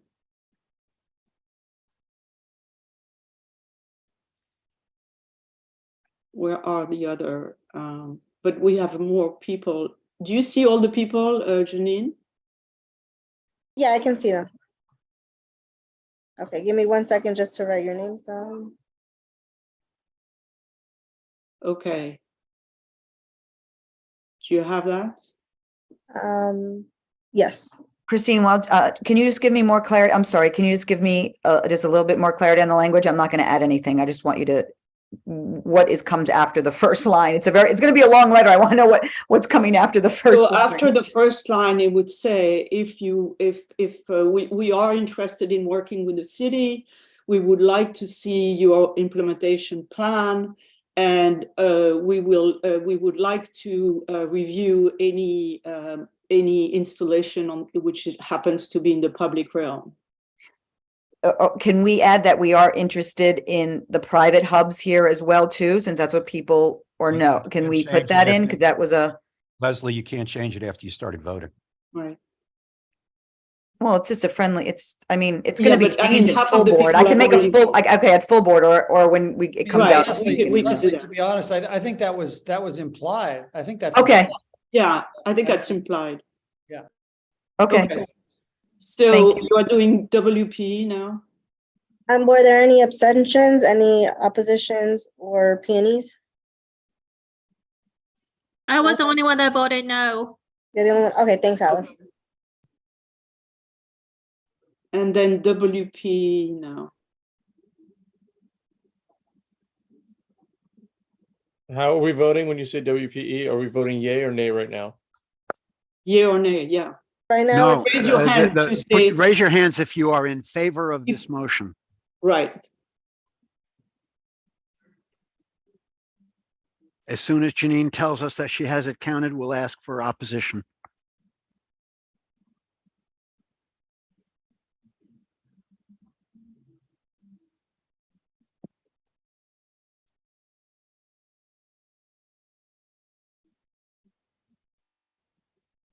all right, I got the count. Anybody in opposition? Me. Okay, thank you. Hands down, hands up. No. Was that opposition? No. Oh, Lowell? Okay, Lowell and Marty are opposed. Right.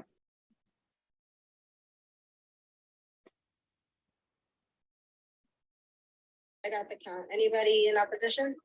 Me. Okay, thank you. Brad, Brad put a last minute hand up too. You're in opposition? No, wait. Correct. Okay.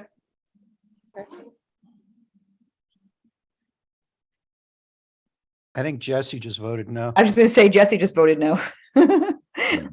Sorry, guys, just to be clarity, I'm sorry, I'm jumping on out of the blue here. We're not double voting. So just Janine, for this, just to be clear, when we do the vote count, each person can only vote once. I think that's Gwen and Alice, correct? Yes. But then the number of people is also counted once, right? Right? In terms of quorum, I don't know what you're. No, in terms of, how many. In terms of plurality majority. Yeah. Yeah, I'm just saying, yeah, it just, they're not, if they're voting against it once in one committee, that is their vote. It's. So what's the number, Janine? No, that doesn't work. Yeah, it's just number of people. It doesn't matter what committee you're on. It's total number of people. That's what I'm trying to say. I think That's what he's Janine trying is to doing say. it by committee just for her convenience, because Right. that's how she has the rosters. I understand. Janine- I'm just trying to say in terms of for counting votes that someone can't be voting twice. That's all I'm So saying. Janine, what is the number of people? If that's the case, Stop. if that's the case, we need to vote as a group. We need to start from the top. We need to vote for all who's in favor. Yeah, instead We need of to vote separate. For all who's against. We need to No, start you this don't. over. You don't need to No, do you that. don't. We because already you did just need that. to count it She's going to correctly. remove those two people. That's Yeah, you're just counting it Janine's correctly. just going to do the math. Right, exactly. I'm just saying for the people who are voting, this is not about Janine. This is about the people who are voting. who are double Janine? on both committees. They're not voting twice. Where were you all that time? Jesse. So Janine, what's the numbers? What are the numbers here? All right, let me count to make sure I have the right number. 1 second. Yeah, and don't count. It passed, Double. Christine, it's obvious it I passed. got it. I just want everybody to hear it. I'm exhausted. Oh, come on, you chaired full board meetings that went longer than this. No, By the way, we have a full agenda for the Transportation Planning Committee. please, meeting after Dale, you're running that. this. It's going to be the midnight transpo meeting. I would make a suggestion the transportation hold that till next month, but I'm not on transportation. So No, we have MTA. We have who's been attendees who are waiting. Yeah, screw them. okay. All right, so we have 17 yes and 4 no's. That was recorded. I don't care. Right, well, thank you very, very much, everyone, and Leslie and Marty, and for a relatively Thank painful you for the experience. robust discussion and the personal Right. attack. Appreciate And it. thank you, Dale. This was a very, very interesting meeting. Thank you, guys. And thank you again to WPE for the second meeting of the month. I Have fun, appreciate it. It's transportation. appreciated. We'll Bye, see. guys. Good Oh, luck. Good big luck, dinner. I told you transportation. guys this wasn't going to be a light month. Good luck, transportation. Ciao. Good luck. Ciao, Good night, ciao. everybody. Ciao, Ciao, ciao. ciao. So MTA. Wow. Okay. So now that it's Transportation Planning Committee, we're going to hear from the MTA on the Quill Bus Depot project. Who do we have from the MTA? Hi. Daniel. Hi. I mean, thank Daniel, you so much, sorry. Daniel. So sorry for the delay. Thank you, Dave. Thank you It's for all sitting. good. No, it's still in the I used to office. be the chief of staff to an assembly member down in Rockaway. So I'm very familiar with the dynamics of community board meetings and committee meetings. So trust me, I completely understand. So I am actually joined here tonight by my colleague Wainsworth White. Hello, Wainsworth. Who is with the Hello. Infrastructure Committee. So I will make our introductions very brief. All I ask is that questions are towards the end so we can get through this presentation and take it away. Okay, good evening, everyone. So we're presenting the plans for the construction activities that we're about to start at Quill, and just to give you an idea of how it will or will not impact your streets. So if I could share a PowerPoint that I have. Yes, please. Janine, can you do that?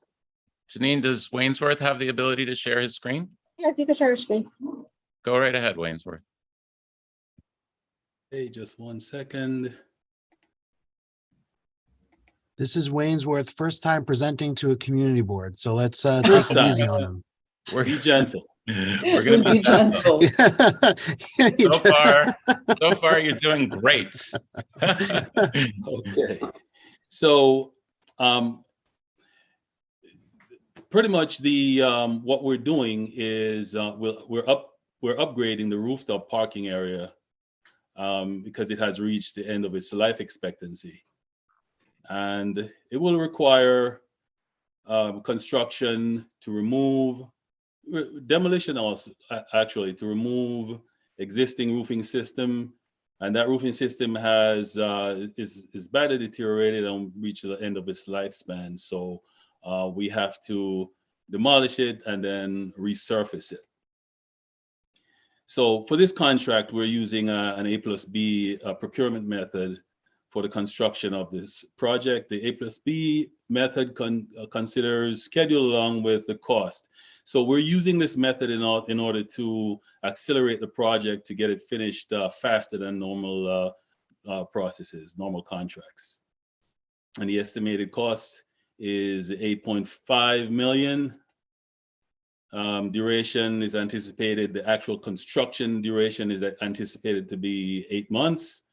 And at street level, we'll have the MPT, which is the maintenance and protection of traffic, for roughly 9 months. Now we're doing this project in 4 phases. And the construction, as I mentioned before, is expected to last for 8 months, but the impact at street level is 9 months. The start is expected to be in the second quarter of this year and finishing in the fourth quarter. Our 4 phases will be pretty much repetitive, with the exception of the first phase, where in the first phase we're doing the mobilization, we're putting the trailers on the sidewalk and setting up barriers and recontouring, just in order to provide a safe passageway for pedestrians. So typically the phases of construction would have the selective demolition, level installation, install new roof topping and expansion joints, temporary street closure for concrete pump truck to replace the new concrete will last roughly 1 or 3 days, where we're closing the street, and this is with DOT permits. So we'll be interrupting the roadway, not for the entire day, but a partial day. So this is pretty much phase 2. Phase 3 would be the same, and phase 4 also the same. So the question, which is, I think from listening earlier, is going to be the most important question, is that, and we're answering it right now, that there will be no impact, no bus parking impact on the street level. So we will not be parking buses on the street level to obstruct any existing parking areas, parking spots. So the buses that will be displaced, these buses will be relocated to another other MTA facilities, and for the duration of the contract. Now, this is an example of what the setup would be like. The construction field office will be on the street sides, and on the street side, 1 construction trailer for MTA to manage the project, and there will be YODOCs, these temporary barriers, water fill barriers, to protect the pedestrians when they're passing around the trailers. And this is an additional piece of information that we're putting in here, and this is representing our plans for bus electrification and reduced emissions on those buses that are not electric buses. So far we have 15 electric buses that are part of the MJ Quill fleet, and the existing chargers are on the roof, and they'll remain throughout the construction. And regarding the reduced emissions, buses equipped with diesel particulate filters and ultra low sulfur diesel fuel. So there's also a strict no idling policy that's implemented at the depot. So that's these are our contacts. Take it, maybe you have this information. If not, we could supply it to you, could provide it to you, so you have it. And yes, so this is it. So if you have questions, now's the time. Thank you so much, Wainsworth. Quick clarification, and just for everybody on the committee, the Quill Bus Depot is on 40th Street between 11th and 12th Avenues. It's a full block. And where is the Mother Clara Hale location? The Mother Clara Hale location is what is it? It's close to Columbia University. I forgot what that is. It's uptown. It's on all three. It's on 147th and Malcolm X Boulevard. All 3 alternate locations are uptown. And Clayton Powell Jr. Boulevard. Yeah. Okay. Thank you. Does anybody have any questions on this presentation from the committee? I have a question. Go. You showed the office being put on the sidewalk. Why don't you put it in a parking lane? If it's placed in a parking lane, it would take up more room. So it's on the sidewalk, so it's partially closing the sidewalk. But so we have to use the parking lane, a part of the parking lane, to provide pedestrian access. You mean more room because it's bigger than 8 feet wide? Is that what It's you're not saying? bigger than, no, it's not bigger than 8 feet wide. It's an 8 feet wide trailer. So an 8 feet is a parking lane. What, Waynesworth, was that slide an exact representation of the structure that's currently being built? I mean, if you have, I'm sure you heard this 2-hour discussion, right? If we could put things in the parking lane instead of the sidewalk, that would be really much, much better for us. Does it, in other words, does it need to be penned and adjacent to the facility, or can it be like penned in the parking lane and then people can walk out of the trailer and walk across the sidewalk to the facility? Okay, so the trailer is 8 feet wide and there's barricading around the trailer. So that would mean it would be greater than 8 feet. Oh, okay. Now, yeah, so that's the reason. And then the other reason is because we're getting power for the trailers directly from the building. So if we put it in the parking lane, they would have to run electrical cables across the sidewalk over to the street, and we would not do that. Or to avoid that. Got it. And then the second thing is you talked about demolition. Is that going to be very noisy? What's the level of noise? Because you are facing a Residential large towers. residential building. What are we going to do about that? Okay, so we have strict guidelines regarding noise. So at this point, what we're doing is doing monitoring of the baseline noise levels. And part of the contractor's requirements is to use equipment for the demolition that does not exceed or does not exceed beyond a certain limit of decibels. Okay. So that's one of the provisions that we have in the contract. And are you going to provide a hotline in case the residents get nuts? So for this project, I can be the hotline. Okay.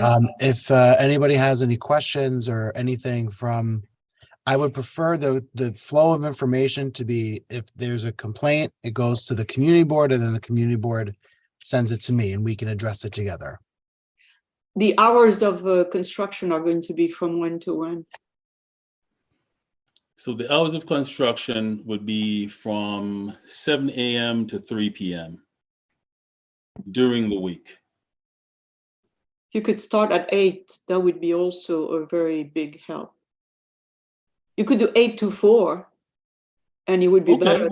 We're flexible. We could you know, propose that to the bus depot. I think the residents of the residents of the tower across the street would appreciate an 8 a.m. start time if it's possible. 8 a.m. Okay, Yeah. so we'll have a discussion with the depot management, and we'll try as much as possible to make this happen. Right. Especially the noisy bits. Yeah. Right. Okay. Do we have any more questions from committee members? No, we'll send a letter to that effect, right? Asking for those 2 or 3 things. Yeah, and we don't have any hands up in the public, I see. Is that correct? Yeah. Janine? Yeah, no hands up. Okay. Oh, we just have Alan one. has a Yeah. question. Alan, is your hand up about this? Yes, thank you for being Please. so considerate Yes. in dealing with this subject. Thank you very much. Thanks, So do Alan. we have like a motion to write that letter with 2 requests? I think the motion would be like to limit the hours of the construction to 8 to 4 if possible, to mitigate disturbances to the nearby residential towers. And what was the other one? Get a hotline. Oh, and the hotline. Right, or an email, to send concerns to. Yeah. I make that motion. Second. So I'm not sure how feasible an email address would be. This is not like a massive project. but you know, if the community board gets any information or has any questions or anything like that, you can always forward them my way. And have you gone to that tower across the street, or this is just, this meeting is it? We have not, I'm not sure. I'm fairly new to covering this district this time around.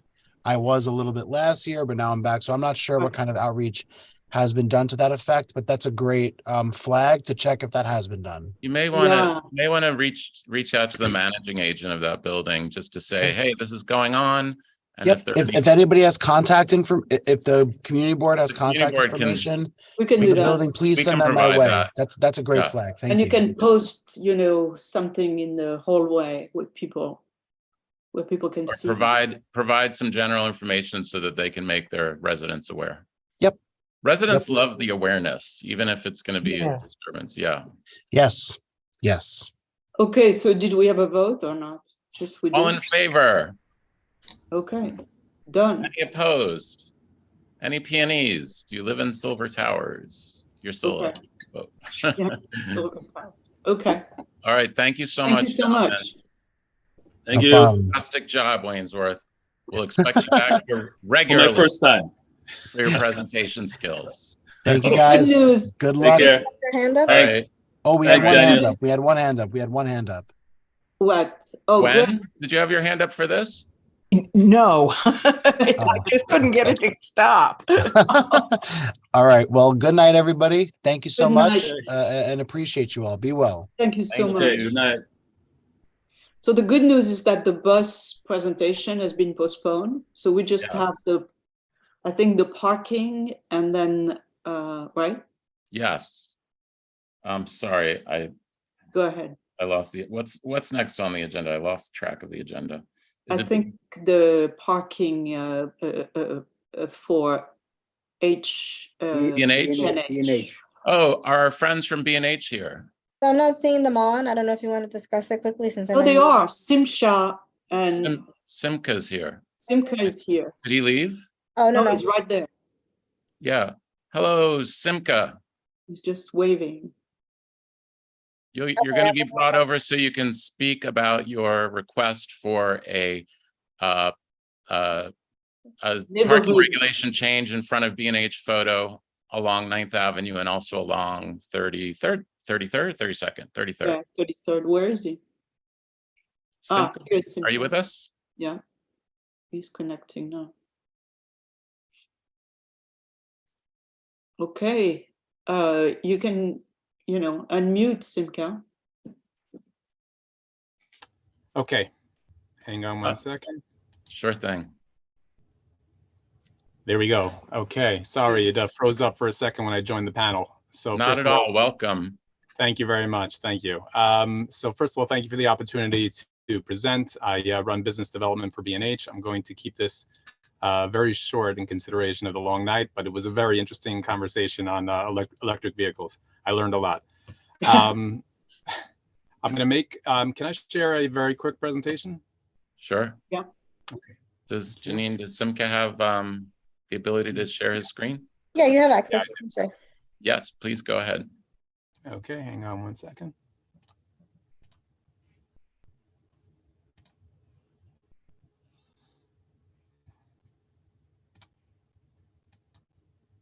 Okay, just let me know if you're seeing my screen. Not yet. Not yet.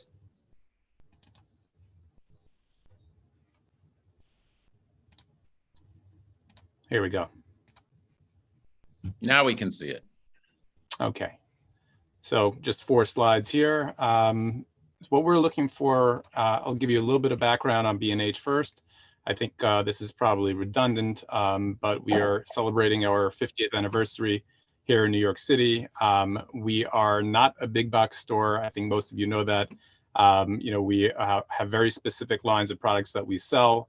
Our workforce is more than 1,200 employees in New York, and I am considered a rookie with a tenure of almost 20 years. So we have a tremendous amount of employee loyalty. We really are a family, and we consider ourselves the world's largest mom and pop shop. There are places and there are businesses that that bandy around the word customer focus. This is something that we live and we breathe customer focus. This is really, you know, who we are. Our store on 9th Avenue between 33rd and 34th is also adjacent to a lot of other retail locations. And you know, one of the things we're looking for is that customers who come to visit our store often are just there for short periods of time, and they don't have any access to quick parking to pick up an order.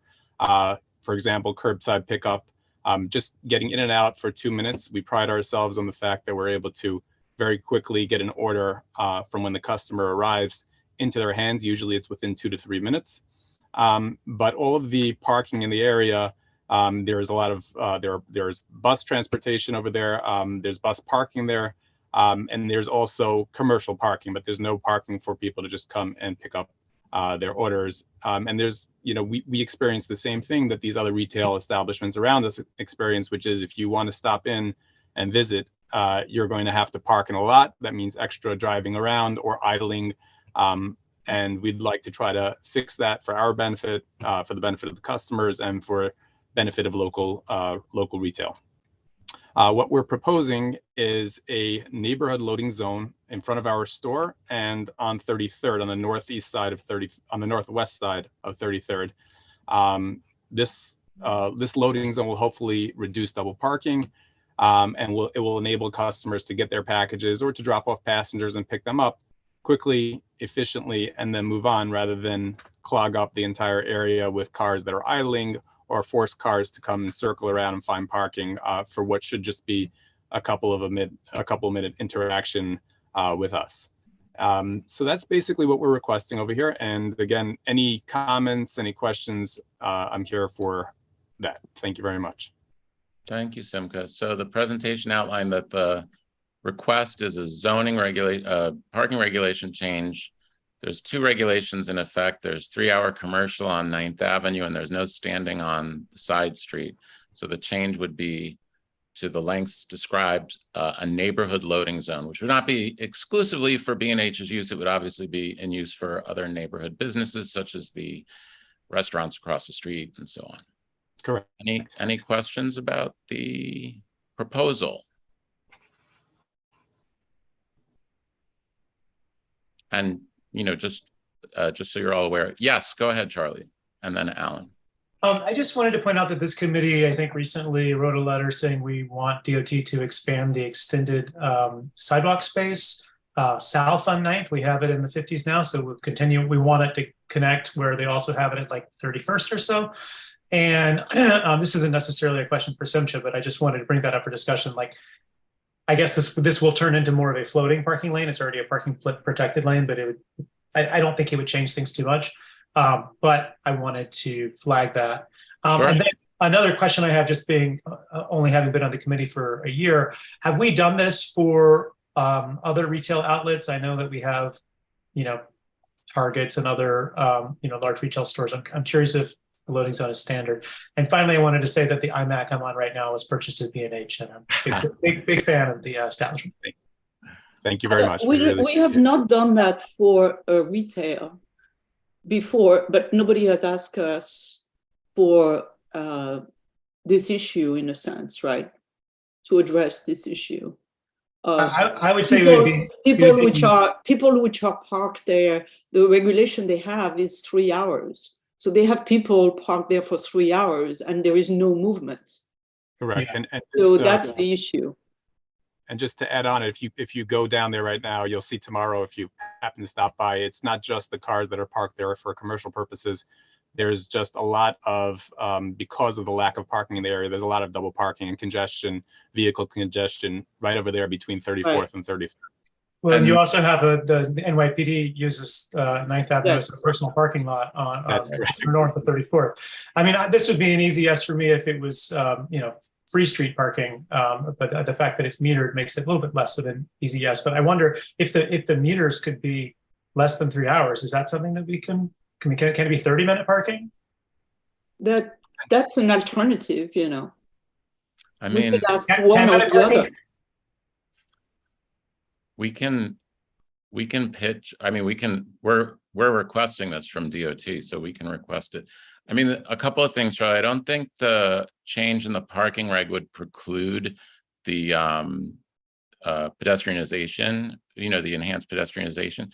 And also, yeah, we haven't seen a retailer request this, but obviously maybe the nearest parallel would be like a hotel loading zone.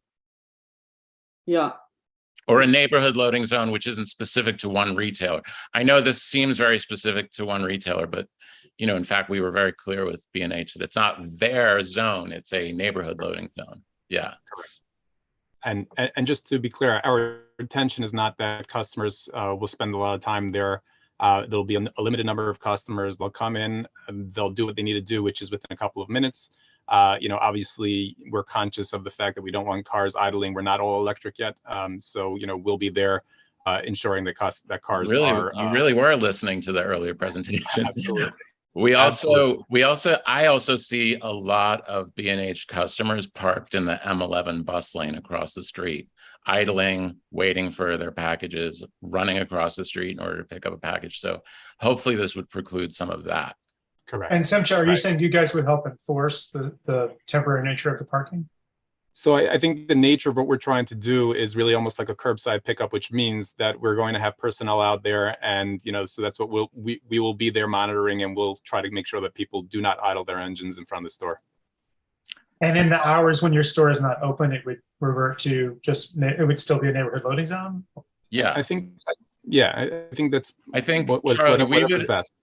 The DOT tends to specify the hours. We can request what we want, but the DOT tends to have like guidelines as to when. A lot of the neighborhood loading zones are 7 days, and even though B&H may not need it for those 7 days because they're not always open. But yeah, so that would be. It would be used by the other stores. There are stores across the street, etc., which are using the delivery zone. Yeah. So this is kind of a shared delivery zone for all the businesses on this section. Correct. Alan is. Alan, did you have a question? I forgot already. No, but actually, I agree with Charles. And my only concern was the meters to be changed and shortened up and make you simple. DOT might have that. You run a great operation.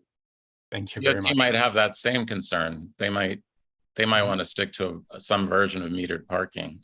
Right. So we can ask for what we want to ask for and see what they come back to us with.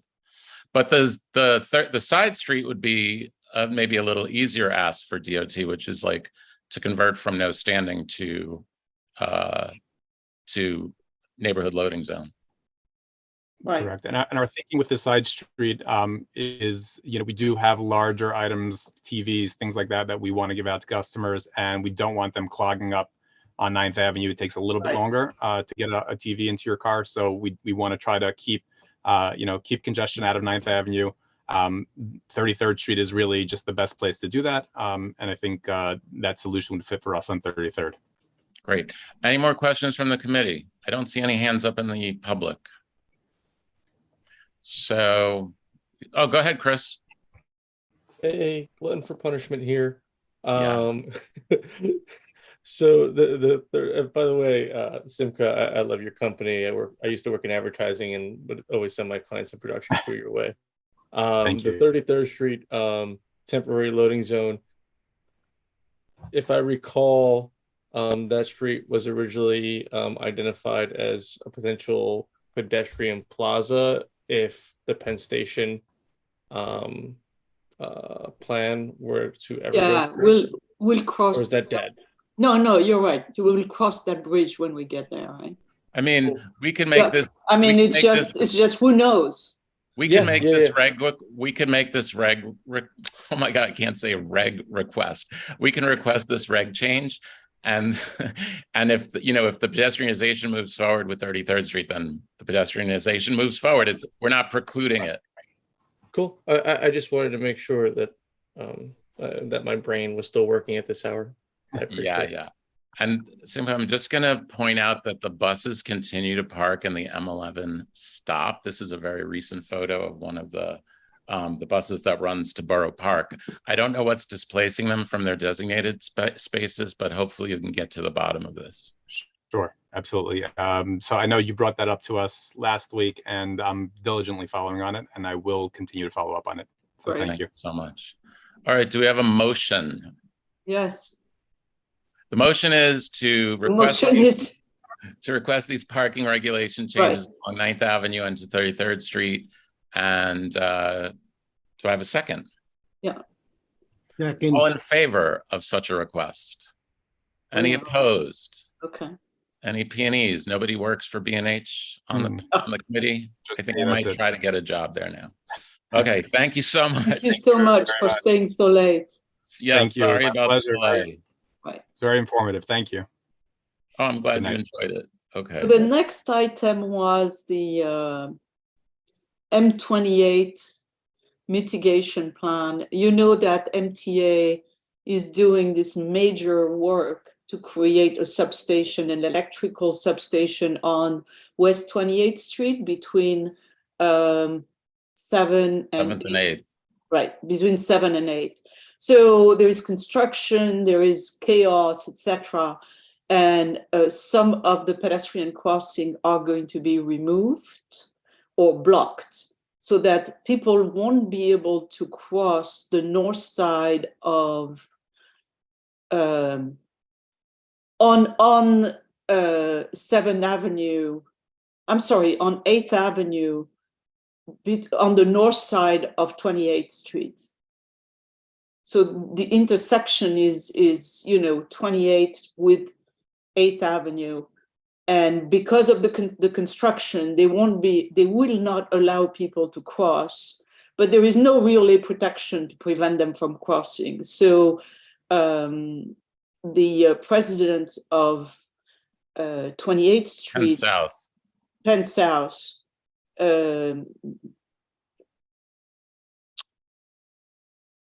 has requested that they maintain pedestrian crossing guards for the duration of the project.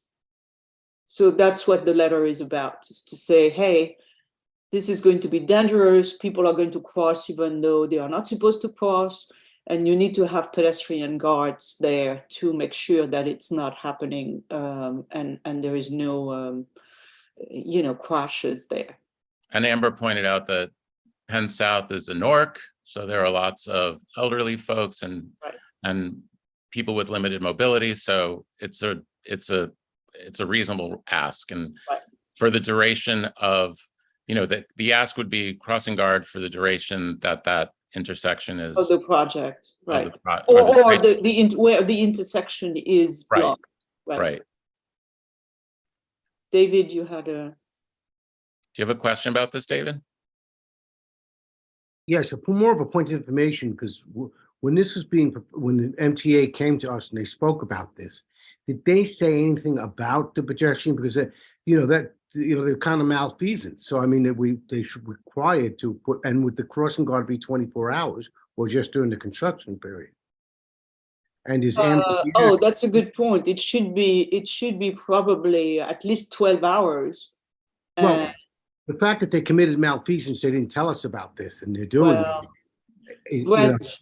I think, if I'm not mistaken, there was some kind of change to the conditions. I don't think it was necessarily like, oh, we're going to hide this from CB4. I think something of the conditions changed, which required. Yeah, because they had not shown us how they would configure the intersection during the work. That was the first time we saw it. Yeah, I mean, but it's kind of like a bad move on their part. I think they. But I mean, And is Amber here to answer our questions, or? No, she's not. We didn't ask her to come. Oh, Our fault. I would support a letter of definitely hiring crossing guard. I think what they've done is despicable. That they should do this to these residents. According to Amber's communication with us, the DOT stated they would be providing crossing guard at the site for the first 2.5 weeks and then evaluating future need. So we're saying the need is ongoing. Right. Brad? Yeah, it just one other thing to kind of put on the radar there. That where it's occurring is where the street bends. So it's Yes. also Yes. the view down the street, you know, Yes. before you can kind of see it, there are always street humps there on the block, because cars would take that turn pretty quick without the view. So I think for all those reasons, I think it's just doubly dangerous. So I appreciate that we would be putting. I think we could add that language to the letter, Brett, about the visibility.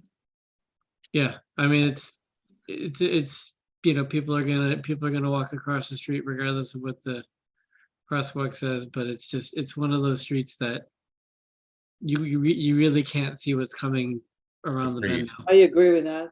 Jesse? Because of that point, I just want to, so sorry, the crossing guard would be during just the daytime hours.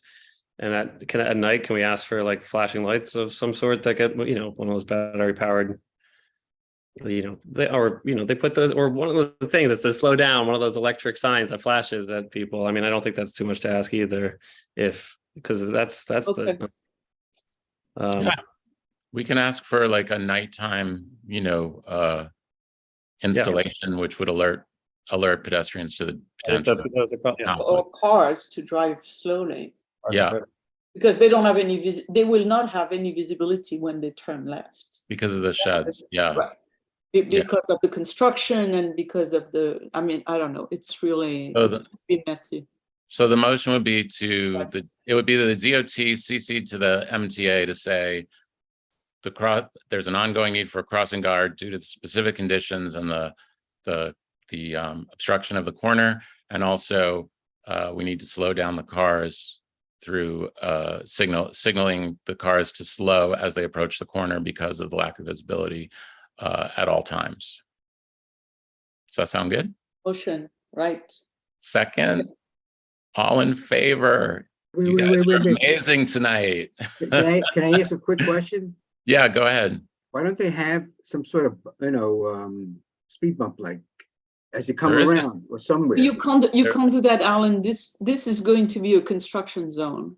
So they are Temporary. going to have plates and things like that. It's going to be, you know. And I think there actually isn't there a bump on the, but it's in the middle, it's mid-block. It's in the middle of the block. It's not there. It's not at the turn, right? Right. Gwen, did you have a question? No, Again? I had my hand up for the resolution. Oh, okay. Were there any opposed to the resolution? No P&Es. Okay. So that resolution passes. So. And I have to say, guys, I'm very happy that the other resolution passed as well. Same. Thank you. Yeah. Oh. We were persuasive in our.